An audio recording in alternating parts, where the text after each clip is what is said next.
Menu makwekwe sa sempa kania. Semenam na meti asempa na mamo amania na ma no keka me. Anyamia wati ANS Trading Agency Limited nka. Sa wo ka say door to door for no de na watwa. E sense obi ni wa wo say wo was door to door business nim. Wo nneoma wo UK a wo de kwa Ghana. Ana say Germany a wo de kwa Ghana. 3 to 5 weeks ebekwa kodu nipa ne pono no say try. Na de mo demonstration wo say adwuma de we mu ne say wo mo bo no. E da form say boko. ANS Trading Agency Limited. E wo air freight special service. And onneoma ne ye de be fa plane. Entintempa na akwa kodu. Obetima fa sa pra we also the nneoma free Ghana, akwa UK and Germany. FAGG them, which na also agina ye, na men drop bomb. ANS Trading Agency Limited pe, and a 40-footer, any 20-footer container. Yefe UK, ediko Ghana, and Germany, ediko Ghana. Oma manuoma yemre, importo, exporto, them there for you. Omo Ghana na mani, 0249 170 423. UK has over fraya 0790 802 7527. Germany 09173 771 2733. Ubenya ANS Trading Agency Limited. Our West Croydon ANS Trading Agency Limited. Quantum Brantem. Wana beboya baso. Maybe next time in a fill up from the bebro. We are unable to feed ourselves. We are unable to provide basic housing for the underprivileged in our society. Can there therefore be a justification for these two parties to want to continue in government? Is there a real justification? After 32 years, and we are still struggling with our currency, with very high inflation, with all the macroeconomic indicators that point to the fact that we are an economy in distress. What further testimony do we need as Ghanaians to establish the fact that these two dominant parties of our time have failed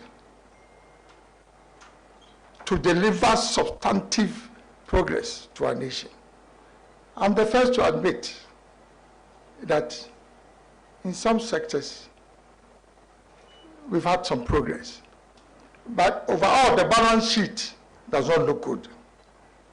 And as men and women, distinguished men and women of the media, as the fourth estate of the realm, it is your responsibility to shape public opinion about demanding substance from those who want to lead this country. We have a responsibility to go beyond the sensationalism and the slogans and require of those who want to lead substance. So it is clear that people of this country are looking for change. They are looking for an alternative. The NPP has demonstrated that they cannot do the job. Unfortunately, the NDC is not a viable alternative. And that is why you should put your faith and trust in the Alliance for Revolutionary Change, the movement for change, which I have the honor and privilege of leading. Secondly, Ghanaians want us to end the polarization in our society. A divided nation cannot stand. How is it that every single issue now in our country is politicized? It doesn't make sense. How long do we want this to continue? And so when people talk about change, it's not just a question of wanting to go beyond the duopoly. It's also about ending the polarization and the division in our country. And that is why you need an independent candidate who can stand in the middle and stop them from fighting and bring sanity into our country. We've been tolerating for this for too long. And you need an honest broker who is coming to power not to secure the interests of political parties, but to secure the interests of Ghana. That's the kind of leader that we need now. The third reason why Ghanaians are asking for change is that they want an end to the winner takes all syndrome. Ghana is endowed with talent, but because of the winner takes all syndrome, as soon as one party wins power, every political appointment has to be occupied by a card-bearing member or a sympathizer of the government party. So what is going on now? If you are looking for NDC to come, it's going to be the same thing. Lamem shows. But does it make sense that we must exclude all the talent we have in this country because you are not a politician? It doesn't make sense. Let us mobilize the totality of our human resource and put them to work, and Ghana will rise again. The fourth reason why Ghanaians are calling for change is that they want inclusive governance. Inclusive governance. When the labor unions move onto the streets, when the teachers are also on the streets, when the nurses are crying, it's because they are not part of what goes on in policy formulation. Now politics is dominated by politicians. But if you go into the matured economies, they make use of the entirety of the country, all the stakeholders, civil society, think tanks, academia, the business community, the professionals, the farmers. That is what you call inclusive government.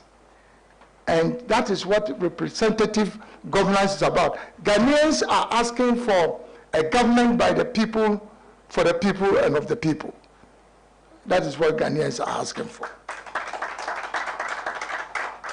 The fifth reason why Ghanaians are looking for change is the lack of continuity in governance. It doesn't matter the quality of the projects that an incumbent government introduces. It doesn't matter. As soon as they go out of power, the succeeding government has to make sure that they truncate all those projects and start new ones. In fact, that is one of the bases for corruption. Because it doesn't matter whether the road that is already under construction is a good one or not. Somebody has to start a new contract so that they can also have a piece of the cake. It doesn't make sense. Right down from President Nkrumah's time, all the great projects that were introduced by our first president, incidentally, there must not be any argument about the pride of place of Kwame Nkrumah in our history. There should be no debate, no argument about that. So there's no continuity in government projects. And Ghanaians want to see a change in this direction. They are also asking for our country to go beyond manifestos, from sound bites and from slogans. We deserve the leaders that we get. You talk about the great transformational plan, they say it's too complicated. You want statements. Somebody talks about a statement. And is that policy? You vote him into power because of a statement. And he comes into power and is unable to deliver. And now you are up in arms against him. When you are voting for statements and sound bites. Have we come to this level in this country, with all the great minds that we have, that we are not interested in substance, we just say something. I'm not going to do that. If that is going to cost me the presidency, hey, we are going to deal with substance going forward in this country. That is how the matured economies of this world are where they are because of substance. You are going to stabilize the city. How are you going to do it? How? And you just make a statement. I'm going to give mobile phones 1 city. Is that a policy?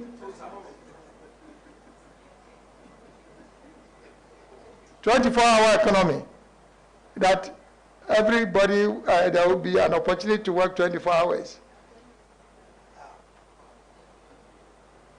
Anyway, Ghanaians are saying that they want the substance behind these things. They want the substance behind these statements. Ghanaians are also worried that we've had a constitution for how many years now? Since 1992. And we are still living with this constitution. No. Again, must come into being. Because it's part of the reason why we are not transforming. Because of the lack of these constitutional reforms. And typical of us as Ghanaians, you appoint a commission, they go around the country, they prepare a nice document. There's a white paper on it, and as the guys will say, Kebashi, nothing has happened. Alan Kyeremanteng as president will make sure that the reforms are implemented.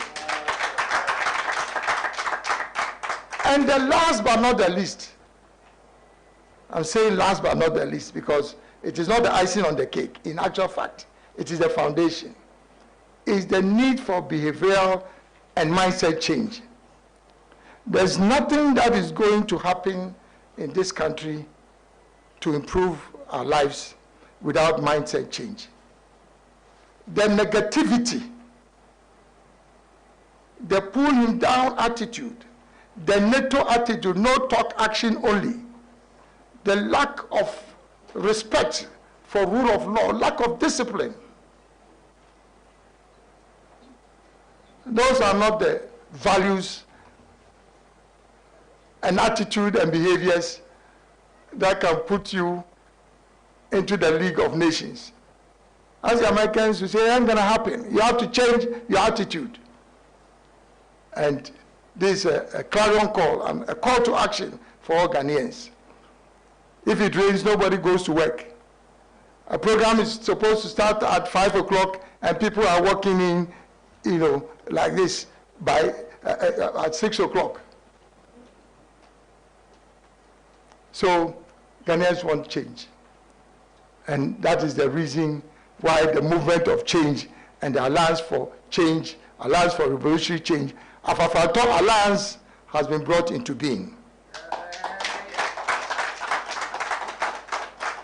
And if the Afafanto Alliance is saying that we have to move beyond sensationalism to substance, then we must demonstrate that for the people to believe in us and to vote for us into power.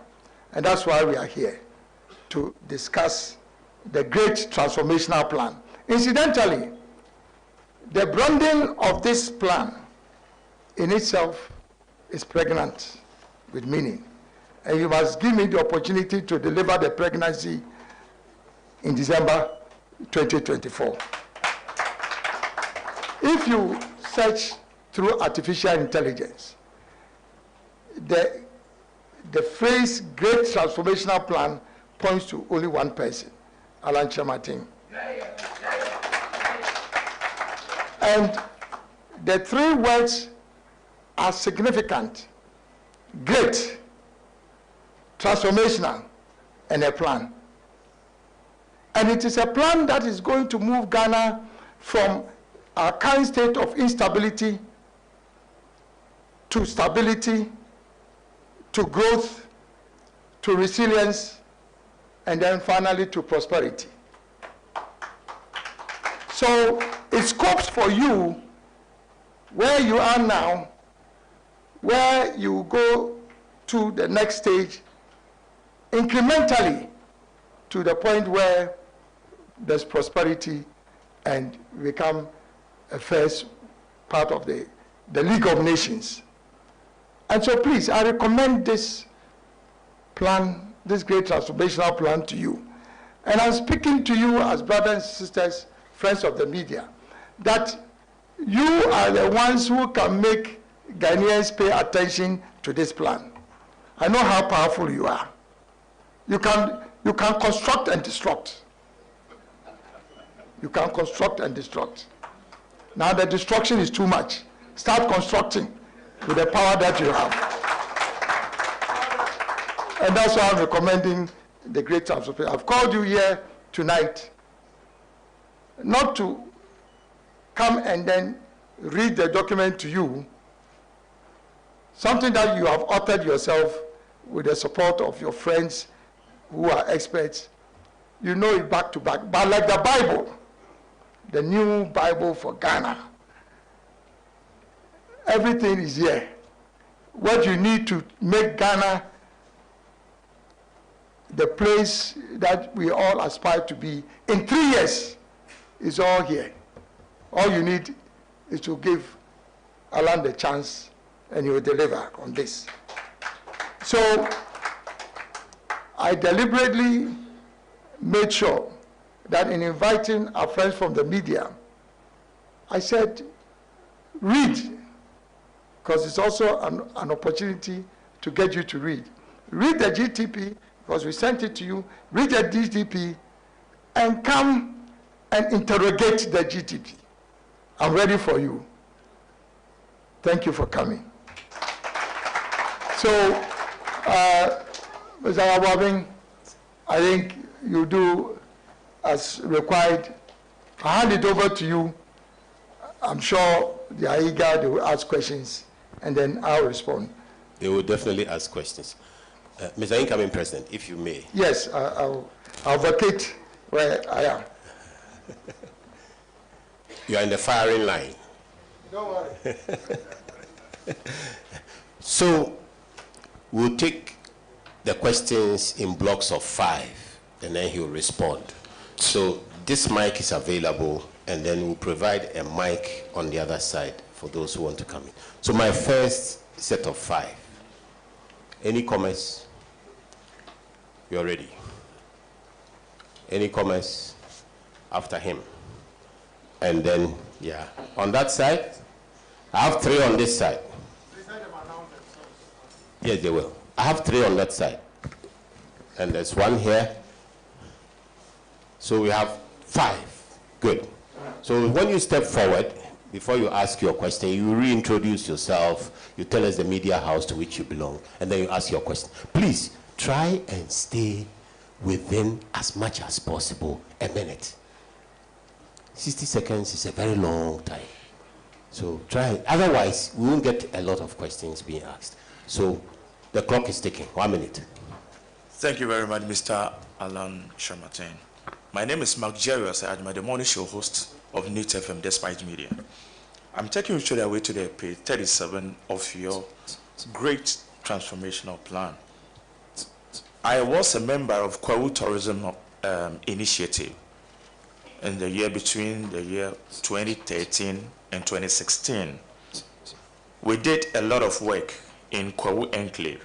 You've indicated categorically that you're going to provide support to private sector groups and organizations that promote and facilitate tourism. So I want to find out what exactly the provisions that you've made available for these groups, because tourism within Kwawu Enclave alone, if I'm not exaggerating, tourism can provide us 1/3, I think, 1/3 of the resources that we may need to develop this nation. So I want to find out what exactly are the provisions. Thank you. Thank you very much. I want to move this forward a bit so we can all see the questioning in a transparent manner.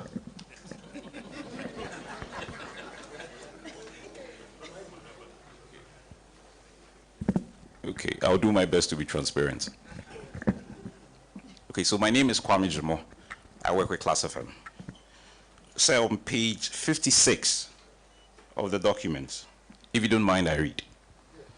Establish a mortgage financing institution under a PPP arrangement to promote public housing. Now, this is my question. Salary levels in this country is very low. I'm a young man. I don't know of any facility I can get for anything less than $30,000. As at this morning's rate, that is $468,000. I don't have $468,000 sitting in my account at the bank. You say you're going to do a PPP. How would you do this? Thank you. Third question.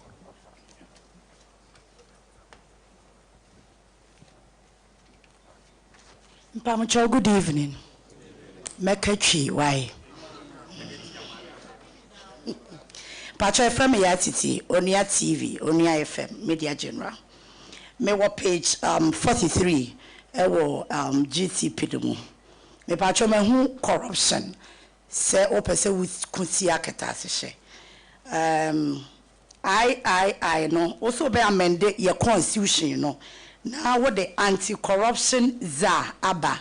Me ba Johnson so ne be na dey special prosecutor because we say eno na eba be replace ya na say ebe share special prosecutor na nan.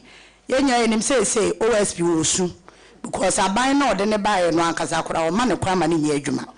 Ti me pa cho wo de no so ne be na wom. Wo ba ne kwa ma ye adwuma because keta sese ne de 90% of your problem no eno na ye the cause. Pacho uyi manua no akanitwi. Medase.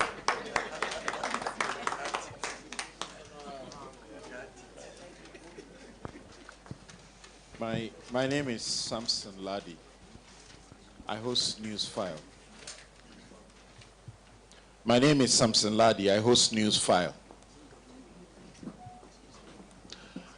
The first time I read the Great Transformational Plan, my summary of it was that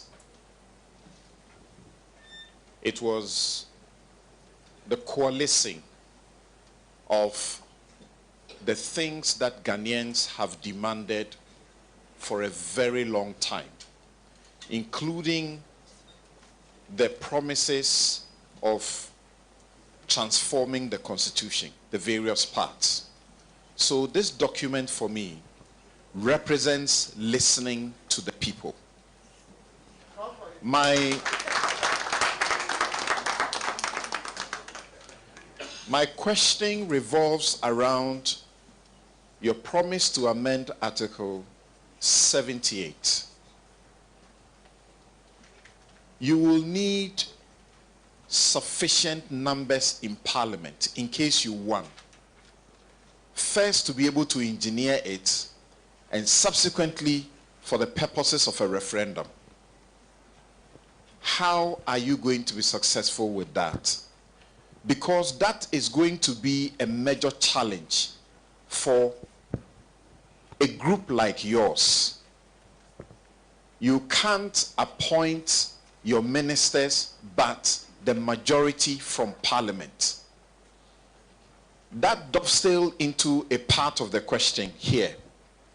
How many MPs, candidates, are you nurturing around so that if you got sufficient votes, you will get sufficient members of Parliament to help you in the final event? I'm a believer of a third force, and I believe that your movement can take us there.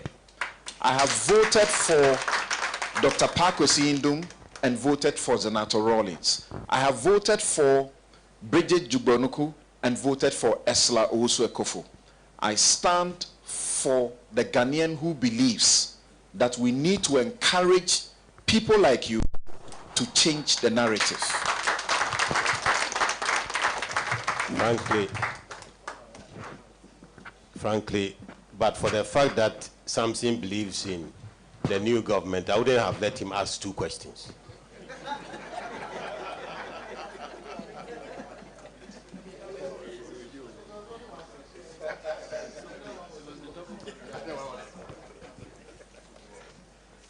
Patrick Osajman, countryman Songo, host of Fire for Fire Doom TV, fireman. Okay, Exodus, movement of Jah people. Saturday here. It's about Exodus. Okay, all right. Me want for sports.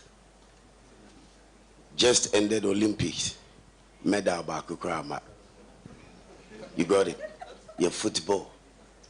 Nina a kofum. Your sports and kase a kofum. Okay. So me show book more. What I can see, infrastructure, how well you be see make us say inter-schools and I say grassroots and development. Fantastic. In all this, say sports no, your sports they a good a kofum, a good pa, a kofum pa. Because when I'm a kind of Olympics here, Korea, medal back Ukrama, athletics, kofum kra, football, blasters, your ball, 3 matches, film, grassroots, 17, intimate qualify as we are World Cup, 20, intimate qualify as we are World Cup, 23. Under 23 say Olympic Games 20 years now a member football and qualify. What I say? Barcelona 92, Spain, J bronze. You see, it's my question in here. The development of sports is heavily dependent on the personal chosen to head the ministry. Nipa ubi di ministry nani. Obra ubri nyina ye yo president. Nipa ubi yina ubi di sports ministry nani no. No, any the main problem. More fire, more fire.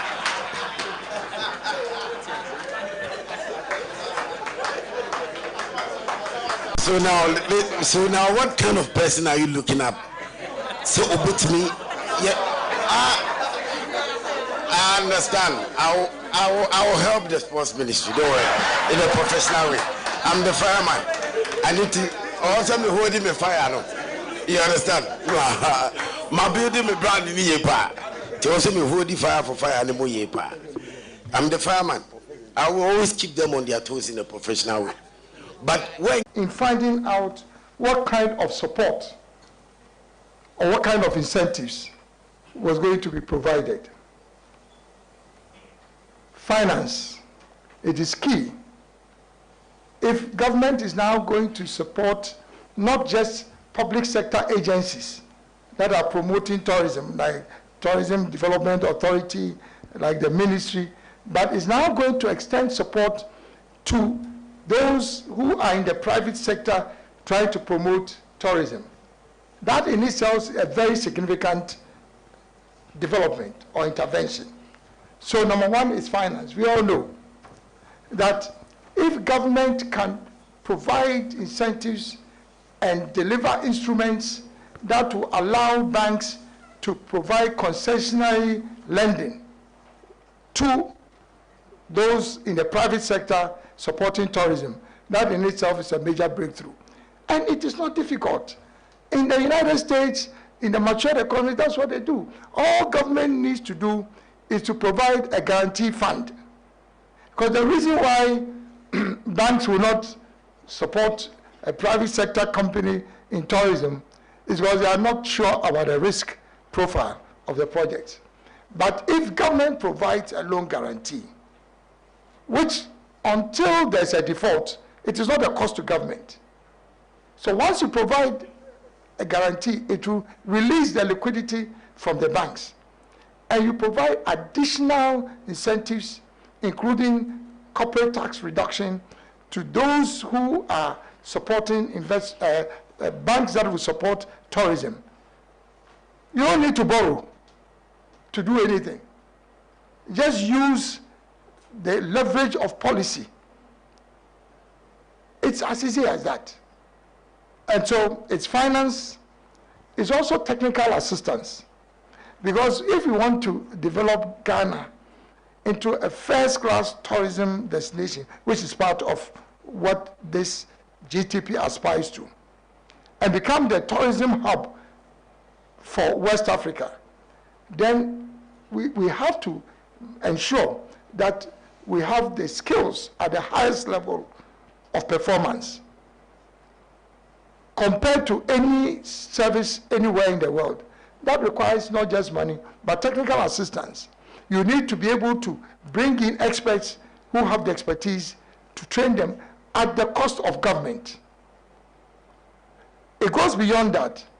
You also need to support these private sector operators, including tour operators, to be able to travel abroad to key tourist sites and destinations to see what the competition is like. If you have never been anywhere outside Ghana, there's no benchmark for you. But if government is able to support you, show you around the world, then when you come back, at least you have a sense of what the competition is like. So it's finance, it's technical assistance, and then it is also helping you through exchanges to find out what is happening in the world. And obviously, because we are supporting the private sector, it's not just government dictating that this is what you need. So it will also be based on the needs of the private sector. Once government is ready to support you, you identify your needs, and government can then respond to those needs. So that's how we would support private sector actors in tourism. Number two is public housing, and I'm very happy that you picked on this. And this page 56.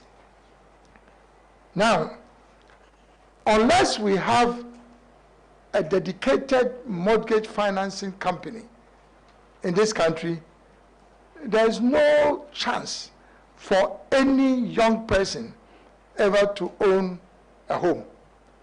But the truth of the matter is that our brothers and sisters who are outside this country, when they tell you that they have a house, you know, it's a mortgage, 30-year mortgage. Nobody puts down fiscal cash like we do. And like De Soto said, everybody wants to start a house, and you build, you can never complete it, you complete it in 10 years. It doesn't make any sense. It's just the policy. Government supports the establishment, not government establishing it, but providing incentives for private sector operators to establish mortgage financing companies in Ghana. 30-year loans. As long as you have a paycheck, that's all you need. As long as you have a paycheck. And this is specifically designed also to support affordable housing. So if you want to go and live in the plushes area in Accra, obviously, this is not for you. This is not for you. You have to find your own money if you want to live in the plushes areas. But for affordable, particularly for our young people, and I can guarantee you that under an Alan presidency, you are guaranteed a paycheck because you get a job. Once you get a job, you will have a house within 1 year, because the mortgage financing company will make sure that once you have a paycheck, that's what mortgage financing is about. And right now, we are debating whether our pension funds, state funds, should be used to run hotels as against supporting a mortgage financing operation which would then will deliver hope to young people. So that's the nature of the mortgage financing scheme that we are talking about. many aba and now cry more fancy. Onya anti-corruption was him in Kachi to Mr. Mo was him in Kachi. Problem here war with corruption in this country, no. If we baby, one, we need a leadership of personal integrity. That's where it starts from. Personal integrity. I've said it, I repeat it. I've never been corrupt. I'm not corrupt now, and I'll never be corrupt. So if you hang around me, and you think that you are helping me to get into power so that you repeat what has been happening for the last 32 years, it ain't gonna happen under my watch. I want you to be very clear about that. If you are dreaming about how Fafanto is going to win, and now how you are going to build airports, you are going to build, then you are on the wrong train. And that's where it starts from. And it's not just, hey, where do you say? Where do you say? Now I'm saying, where do you say? Now the American say, and then so we say, may any nipa bam and one unquano, I'll make sure say they are not corrupt. It's very important. And so nya unquana ebet me ama yet me ama ketasishani proeno yesiano. They told me no I am ra yedi mine yesi a war yedi attack corruption. Say usha the rules and laws in our statutes, they say, are intended to fight corruption. The result is, what is the definition of corruption, Grandpa? There's no clarity about it. A definition of corruption which focuses on the fact to say, using the color of your office for personal gain. Now, no dear, so we call a connection. Now, I just say, and no to what we bua obi ama or no etimi ya corrupter. That's a would encounter because it is not directly pinned against you. Anti-chronism, for example, is it a nuance of corruption? Influence peddling. I can't one and count. Nepotism. I can't one and count. And he said now, apart from the personal integrity of our leaders, you know, the laws, you know, say you futu kakra. And then I say, Usha Yoko, so omo corruption cases. OSP, so corruption cases. CID, so many corruption cases. Shiraj, so many corruption cases. And in the better say, OSP say, media, I say, there's no case of corruption. Yoko, and I say, almost there's corruption. Edu Yoko serves the media, Edu Shiraj, so a total confusion. And the GTP no can say, we will now distill all the corruption and corruption-related provisions. And I've often also. Say, we shall Ghana says here, including the Constitution, because there are provisions in the Constitution, and also say they attack corruption. And so, I hear Juma, Sankanenka, Nipa Bebre, the prison, and I'm a and he says, no, some run make us say, maybe I say, almost say a deal with corruption. Ye be you na apie, na fe, ya can't boom ya back under one enabling legislation. You define corruption extensively to cover not just say, you feel, say, what could you, and I say, well, there's a case of corruption against you. But some normally can influence peddling, nepotism, chronism, I just say, no, a beca mrano. Said a bear, say I say Uber power na wunye bi e benya posa and it ain't gonna happen.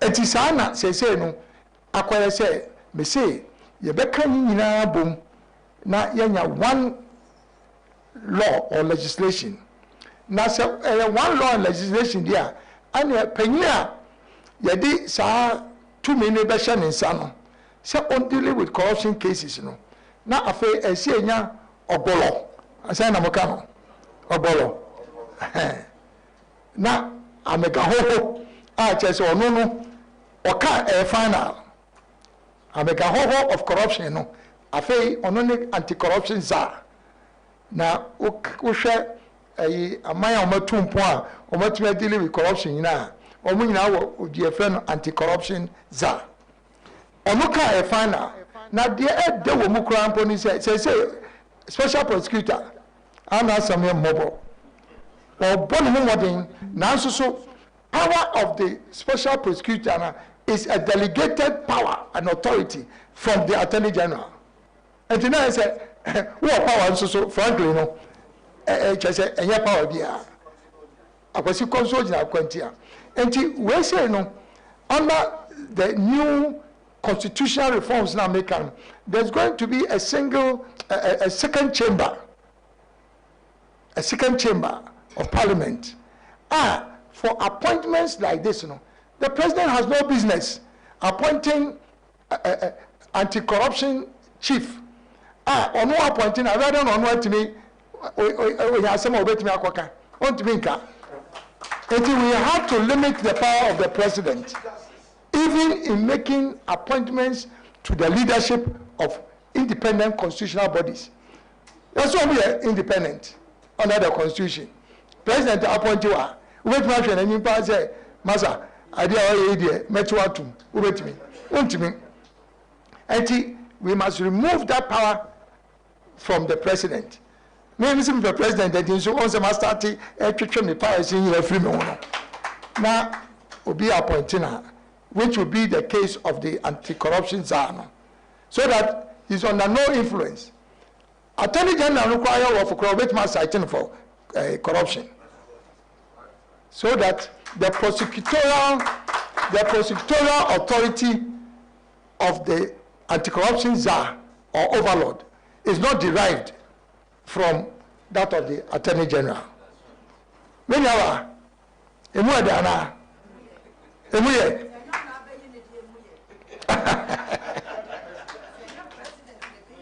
No president, Central Medical Account. Samson Ladi, you don't want tree, I know. But I'm beginning to make appointments, so Samson is putting a foot in there. Yes, all inclusive. I know he's an independently minded person. Whatever he has to tell you, he has to tell you. So that's the kind of people you need in a government of national unity, which is the anchor of the movement for change, the government of national unity. So Samson, be ready. Anyway, so now he is talking about the fact that when we indicate in the GTP, particularly on page 78, Article 78, on appointment of ministers, he wants to know, because this is a constitutional provision which is entrenched. So if you want to change it, it requires you going through a very extensive, including a referendum. Now, what GTP is saying is that, number one, it will be the subject of this constitutional reform. The constitutional reform will make sure that we remove that limitation of the president that requires him to appoint half of his cabinet from Parliament. Of what purpose is it? That even that particular provision in our laws even reduces the substance of our checks and balances as a country. Because if half of your ministers are in parliament, then can parliament be truly an oversight body? No. It can't. You don't even have the time to do two things: serving as a member of the executive and also doing your work as all these things. We are aware of them. Why is it that we have allowed it to persist? But obviously, you have to come into power before you have the capacity to undertake the reforms. So what is going to happen? All that this GTP is saying is that, yes, we abide by the Constitution until it is changed. But the only thing is that the ministers will be appointed, half of the ministers will be appointed from those in parliament, from those who are independent candidates. He made a very important inquiry as to whether we are interested in promoting some independent candidates. Yes, we are. And we are targeting about 30 members of parliament. 30 members of parliament.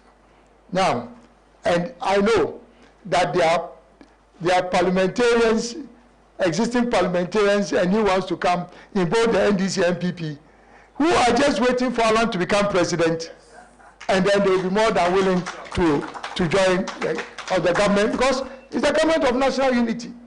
At that point, yes, you are there on the ticket of the NPP or the NDC.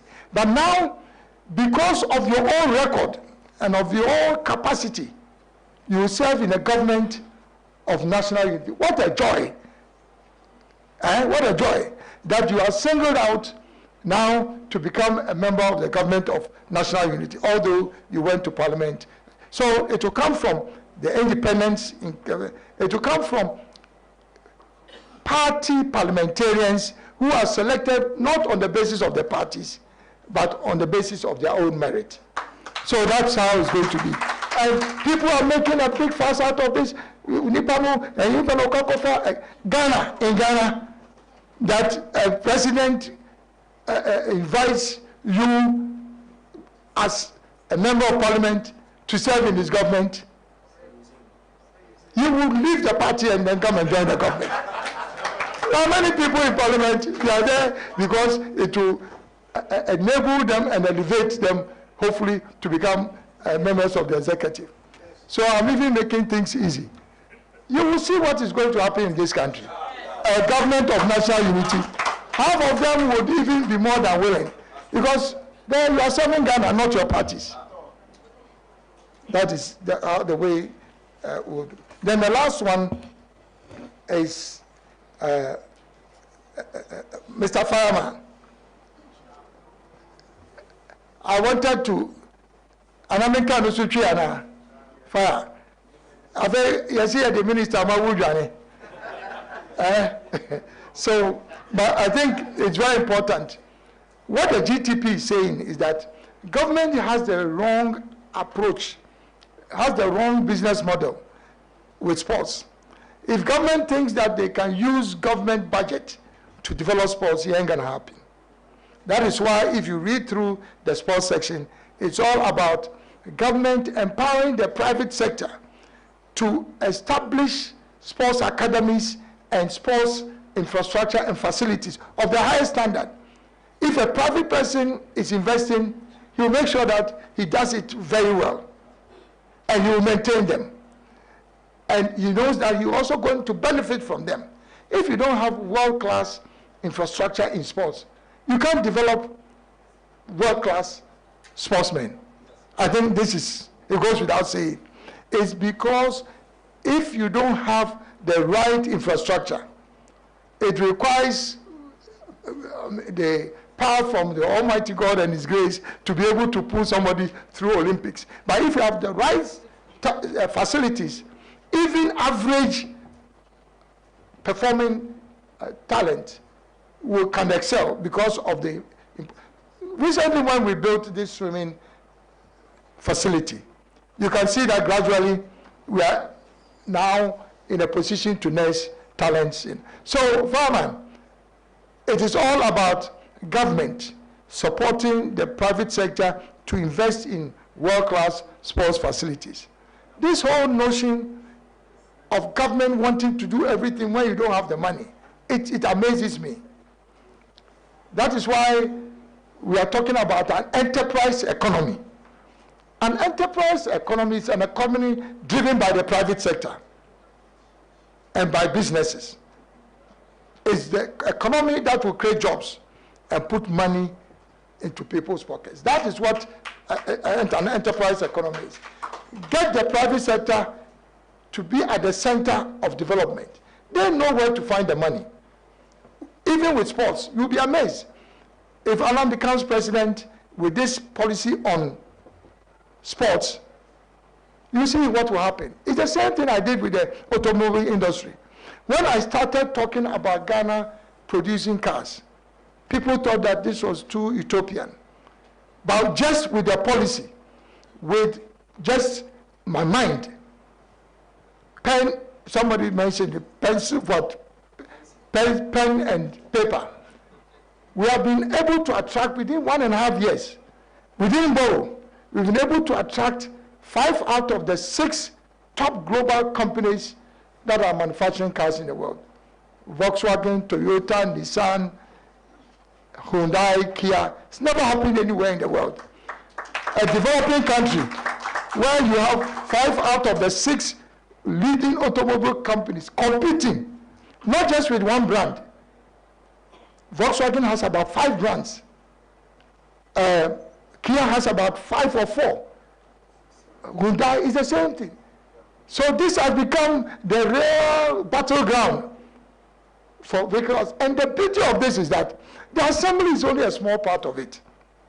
The real deal is in the manufacturing of components and spare parts. And that is going to also start under Alan Kyeremanteng presidency. So the next round. So I'm taking the next round. I have 2 from this side already.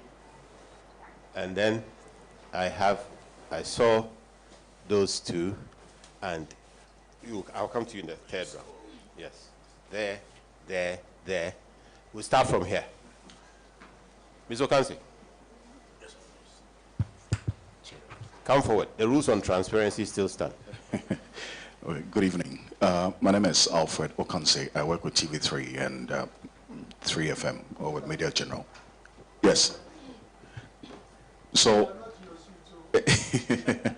on the back of the question that my colleague asked from Onea FM, the asset declaration law, as we have it now, is weak on many fronts and many aspects. And I see in this GTP that on page 43, VII, you say you would strengthen disclosure as one of the ways of improving on the asset declaration regime. But then again, there are many, including some colleagues of mine in this room, who believe that the Conduct of Public Officers Bill, which is currently before Cabinet, there's really no clear commitment to pass it into law. In fact, IMF has made it a conditionality as we speak. That is going to solve the problem of this state capture that we're talking about, and then the corruption among public sector officers or employees or government appointees for that matter.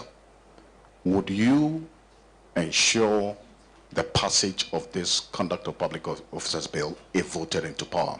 And also, would you publicly declare your assets so we know the number of houses you own, the number of cars you own before coming into power, and ensure that your appointees also do the same?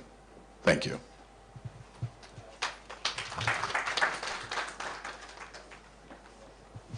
My name is Nanaya Brefo Danso from Onea FM, morning show host Yensempa. Mine has to do with the economy. I see that is one of your prioritized areas. It's the number 1 in the book. It said that you chaired Cabinet's Economic Committee. In fact, you tabled a lot of these taxes that in this book you want to abolish or reduce. If that is the case, why should we trust you knowing that you'll be able to do something about our current situation? And we are in IMF as we speak. IMF is asking us to recoup, get a lot of money into our coffers. By abolishing some of these nuisance tax, where would you be able to get the money? So we keep it in Bank of Ghana. Thank you.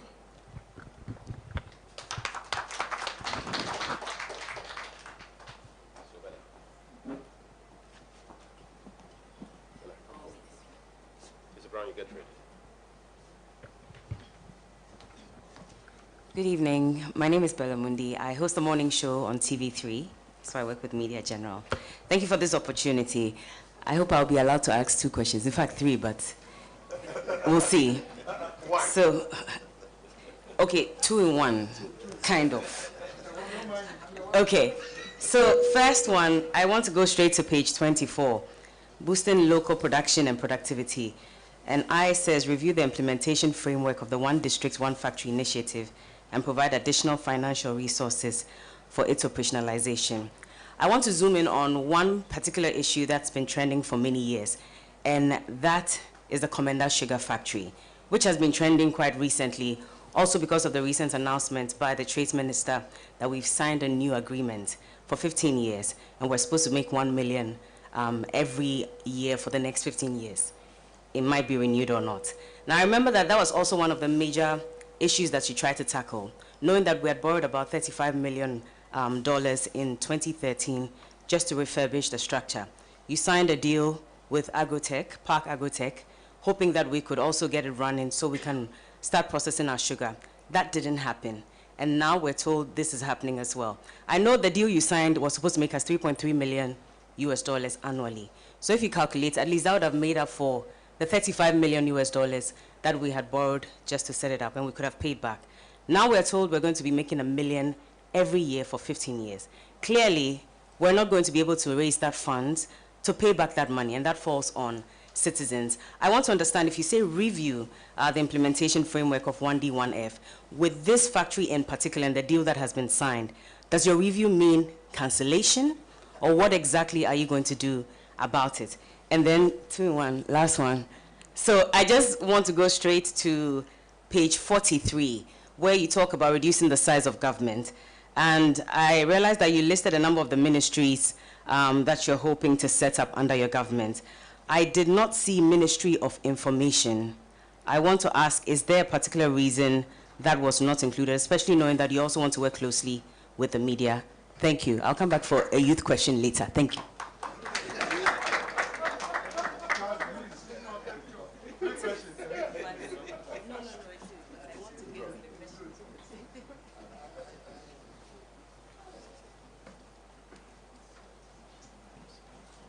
My name is Bismarck Brown. I work with Happy FM. I host Epahwada Bang.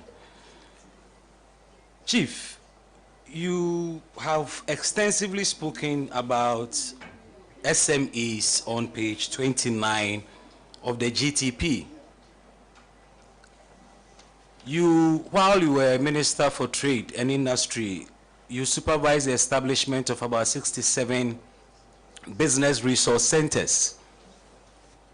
I would first of all want you to explain the concept of the BRCs and tell me how you feel today hearing that the franchise holders are being threatened with abrogation of their franchise under the new minister.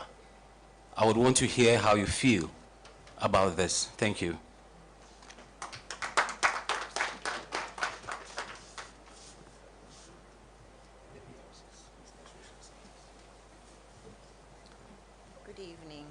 Good evening. Good evening, sir. Thank you for your time. My name is Annie. Okay, thank you. So I'm Annie, I report for Metro TV. Thank you for the book. In addition to the soft copies you gave us. So my question, I am not sure if it's really a question. I'm looking at the last policy, the behavioral and mindset change. I actually believe it is the top policy upon which the rest can possibly be built. Because I think our topmost problem has to do with behavioral and mindset change, right from leadership to followership.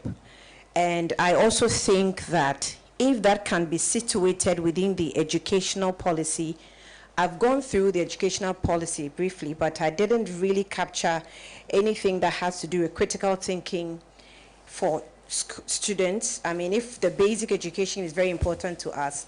So I think that to have behavioral mindset change, it will be more effective if formally implemented to start with a new generation of a people. Yes. So I'm not sure it's a question. I think it's just a suggestion I'm giving, comparing the policies that has been presented.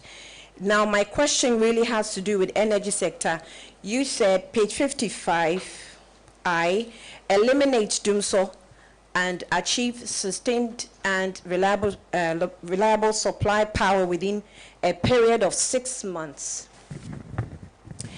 Is it an admission?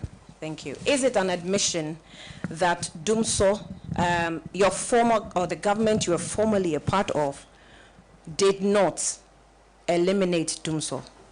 Why so? And what's the possibility that within 6 months you can give us you can make us achieve sustained, reliable power supply? Thank you.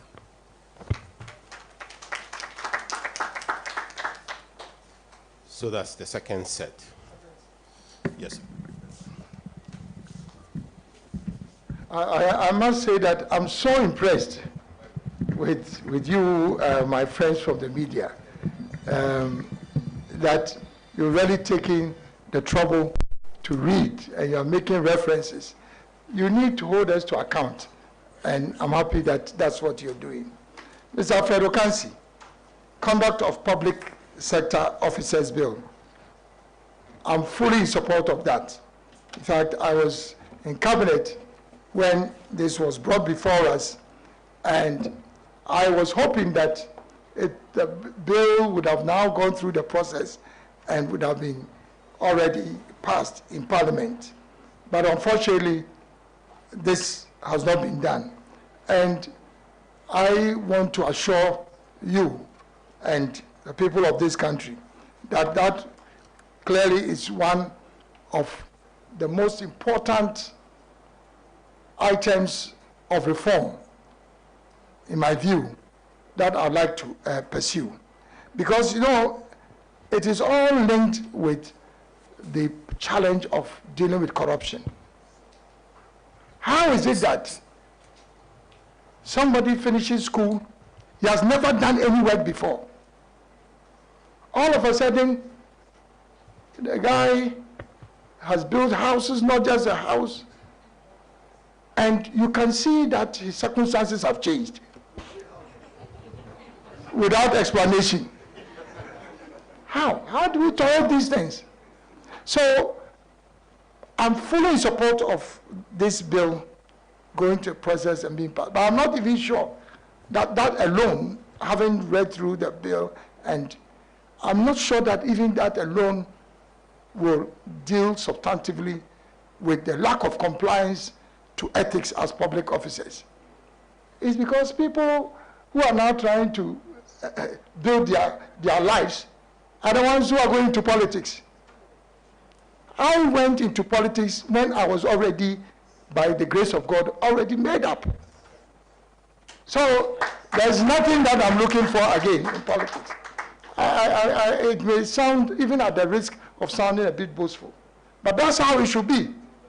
If you're going to politics to build your house, then you're in trouble in this country. Before you take a position, we must check whether, in fact, you have certain things you have already. If now you are coming to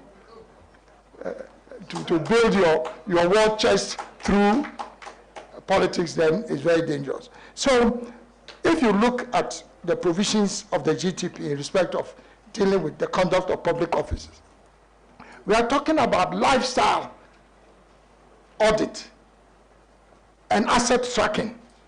So declaring your asset, yes, That's good. But maybe it's only at the end of your term of office that you are again requested to declare your assets for it to be compared. But it will be too late. And by that time, you may have escaped through the processes. So there has to be a real-time tracking of how public officers are responding to the demands of these provisions. And the only way is through you call lifestyle audit. I know some people feel very uncomfortable with that.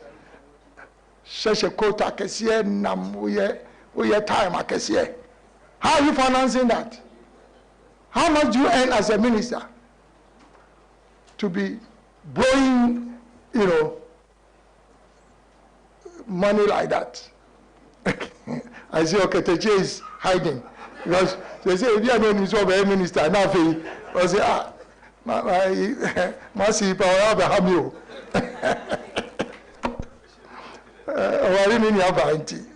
But anyway, I think that Alfred, just to be very direct, yes, I'm fully in support of the passage of this bill. I'm fully in support of declaring assets, and I'll do so willingly. And I'm fully in support on proceeding with some of the other recommendations that I've made in the GTP. Number two, Onya FM morning show. The first is with the appointment of my position as chairman of a cabinet subcommittee on economy. I hear this has become a matter of interrogation. And it just shows the level of negativity in our country.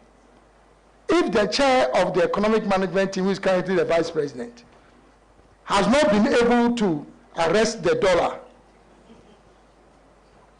or has not been able to substantively deal with the economy,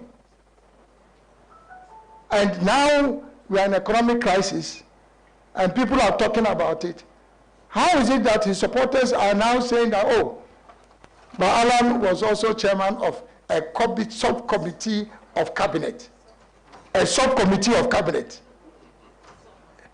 Do you understand what a subcommittee of cabinet is? Because a committee of cabinet or subcommittee of cabinet is a subcommittee. You process documents and forward it to cabinet for discussion and approval. If that were the case, then you should blame the president, not cabinet committee chairs. Because everything is processed and made sure that it fulfills the requirements of cabinet memoranda and submitted to cabinet. We don't take decisions at subcommittees of cabinet. I mean, if you've been associated with corporate governance, you know it's a simple matter. A subcommittee of a board cannot take decisions on behalf of the board. Does it happen that way? You can only make recommendations and process it for the consideration of cabinet. No. So my worry is the use of executive time and air time to try and absolve people from, obvious, it's not a misdemeanor now, responsibilities. So, I mean, that's the only thing that I would say, that being a chair of a cabinet subcommittee does not put responsibility on your hand. The same thing applies to this issue of, oh, but you are part of the old government. So, for example, if there's doomsday, because I was Minister for Trade and Industry, I should come and account for doomsday. Does it make sense? The issue of a president and a vice president, because one ticket. Vice president, president, there's no difference, one ticket. The value is the same. That is completely different from responsibilities of sector ministers.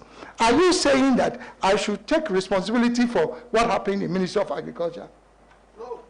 Or or let's say what happened in the sports ministry. The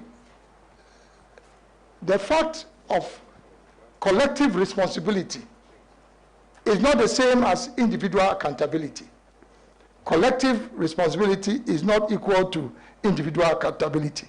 The fact that you are all part of it, so now you are individually accountable for the omissions and acts and omissions of everybody in government. That would be ridiculous. So please, that's my answer to that. But secondly, and more importantly, I have proposed substantive reductions and abolition of taxes. So my sister from Unia FM made a very important inquiry. So if you are going to reduce all these taxes, how are you going to have the revenue? It's very simple. The amount of money we will save from dealing with corruption alone can take us out of IMF. All the money is going into people's pockets. All the money is going to people's pockets. If you know the level of corruption, and it's not just about NPP, NDC, both of them, you know, so we have no choice anyway to bring taxes down. We have no choice. I'm an economist and a lawyer, but I think like an engineer. So you start off from the point that you cannot have an enterprise economy or a competitive economy with high taxes. It's not going to help the private sector. And so while we talk about low taxes, and the GTP is saying that with the kind of tax regime that I'm proposing, Ghana will be the lowest tax regime in the whole of ECOWAS during an Alan presidency. So I've been very specific about that. All those taxes, how is it that we are still charging COVID-19 levy? Does it make sense? That you are charging disinfection levy. What are you disinfecting? Maybe I disinfected the country. But so what are those taxes for? It's a lazy way of making up for failed policies in terms of making sure that leakages in our revenue regime does not occur. So all I can say is that there should be no excuses. Those taxes have no place in our economic environment, and that's why I've been bold to say that they should all go. And at any rate, if we have the chance of discussing the industrial revolution and transformation and the new agricultural revolution that I'm proposing, the GDP, you know where the revenue is going to come from. Because when you are dealing with an enterprise economy, the whole economy is driven by the private sector. So you are expanding the power and the reach of the private sector. And that is where you make money. And if you read the section on taxes, I'm saying that we have to re-engineer our tax structure. Right now, Ghana makes more tax revenue from indirect taxes than direct taxes. Indirect taxes, by definition, are taxes imposed, let's say, duties from the ports. So we have piled up so much duties and taxes on port operations because we feel that it is easy for us to collect money. Once you import, you have to pay. But it is the entry point. It is making our private sector uncompetitive. So we'll strip all those duties and taxes from the ports and let our private sector become competitive. If they can become competitive and they make money, then they like to contribute and pay taxes. And that's where you expand the tax base. So there's so many ideas about how we can expand our revenue base and not rely on the kind of taxes that we are currently relying on. So that's why I've been very bold to propose it. And at any rate, if you look at the GTP, in terms of budget deficit, in terms of our debt to GDP ratio, it's all very clear that this is going to be the most efficiently run economy if Alan becomes president. Then the next one is about, that's TV3 morning show, Commander. And I'm happy you brought this up because I've had the occasion to talk about this on various occasions. I'm surprised that the NDC has up to now not been held accountable and not been held to account for the fact that you go and borrow $32 million to build a factory. By the time the factory is finished and installed and is commissioned, 2-3 months after evaluation puts it not, the value at no more than $15 to $16 million. Can you imagine that? First time I stepped into the Ministry of Trade and Industry, knowing how controversial this Commander factory was, I decided that, look, I believe in continuity in government. So if the NDC has already gone through a process of loading this to a private sector, there's no problem. Let me invite that person to come and take over the factory. I don't need to start a new process because we want to bring in a new person. I invited the gentleman who won the bid. This was just 2 months before the NDC left office. 2 months before. Remember, the factory itself was commissioned. Then it was not fully operational. But that's by the way. And then at the same time, they made an effort. It went through a process of competitive bidding. The man who won the bid, when I invited him to come and take over the factory, he said, the amount of money that I bid for, it was just for bidding purposes. The factory does not deserve that amount of money you're asking for. So he said he's not going to pay. He's not interested in. Can you imagine giving an opportunity to somebody who has won a bid, a different party? He says he will not touch it. That is why we initiated another round of looking for investors. And everything went through Parliament, through Cabinet, every single thing. We went through Cabinet. All the people who bid for that, none of them put it more than $15 million. This for $35 million. In fact, a new one. Now, there was a Ghanaian who bid about $20 million for it. I called the person, come and take it. The man was running away. People were bidding $10 million for this. So I again called the transaction advisor. I said, what is happening? It beats my imagination. This is just 6 months after we have taken over power. What is this discrepancy? We borrowed 32 million. Now everybody is saying that it's not worth 32 million. So I said, you organize the first transaction valuation. So please do check again. I know I cannot blame you because you are not valuers, but at least you commission people to value as part of the transaction exercise. So call another valuer.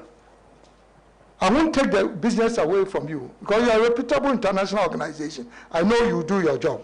So there's no problem. Let's not fight about it. Because NDC is making noise. After defrauding the country, they are still making noise about this. So I said, okay, let's call another valuer and let them value it. Then they said it will not cost more than $16 million. Then I realized that we are in trouble. And so, under normal circumstances, I ought to have abandoned the factory because it is almost like putting a certain white elephant along your path. Of course, at that time I was in the party, so an elephant, I say, oh, this is, we don't, at that time, so we don't deal with white elephants, so let's see whether we can do something for the community. So I again sent a proposal to cabinet for them to reevaluate this, because we cannot leave it to rot. So then they agreed that we should, and I'm happy that the lady has actually done her homework. So I took it to cabinet. And all the people who bid for it, there was only one person who later on said that, look, he is going to take it up for a certain period. I think maybe 15 years or something like that. And he was going to pay a certain amount, 3 million, as you said. I took it to cabinet. Cabinet approved it. We're all very happy. As the lady said, we knew that if you consolidate the 3 million per annum, then you would still get your money back. Lo and behold, we got our lawyers. Then the man started running away. Now changing the goalposts. No, you have to guarantee me this. I cannot pay 3 million. I realized that it was not going to happen. So I went back to cabinet and I said, look, it demonstrates one thing, that there was some fraudulent work on this thing. So if we don't want it to rot, then let's find a management partner. Let's invite somebody to come and put it in good shape and then run it for some time until it becomes attractive to another investor. And then we can cut our losses. Because at another point it was. And we asked for a forensic audit on that, Yoko. So I'm using this opportunity to find out from Yoko, what have they been able to establish the difference between the figures? Because we have nothing to do. Our hands are clean. We have nothing to do with this. We did not borrow the money. We did not do the evaluation. So before I left, we got a management contractor who came and put it in good shape before I left. And we've even invited the president to see the process going on. So now I hear that my successor has now taken a decision, and he's right, because you cannot leave it to rot. So he is taking a decision that once the MPP government at my time was able to bring it back to life, and he has succeeded, then let us now lease the property. You see, because you should not expect the 3 million again, because nobody is ready to pay that amount of money, because the numbers don't add up. So that's the only explanation. That's the only explanation. Then, yes. No, so I think the decision that the minister has taken is right. They don't need to cancel it. They should give it for the lease, and if it's 1 million, the government has to cut its losses, because the numbers don't add up in the first place.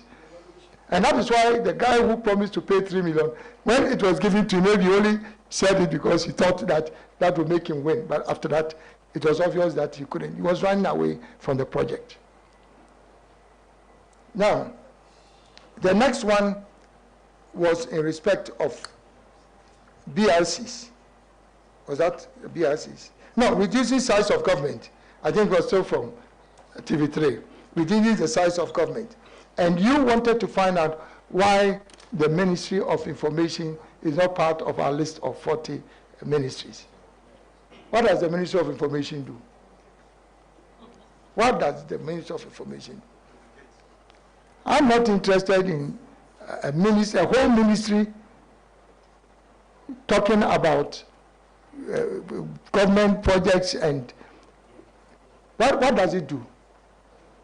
You check all the matured economies. Have you heard any matured economy with a Minister for Information? No. So it's a waste pipe. That ministry does not add anything, you know. I'm sorry, all my friends who are in the Ministry of Information, don't worry. I'll turn all of you into business people.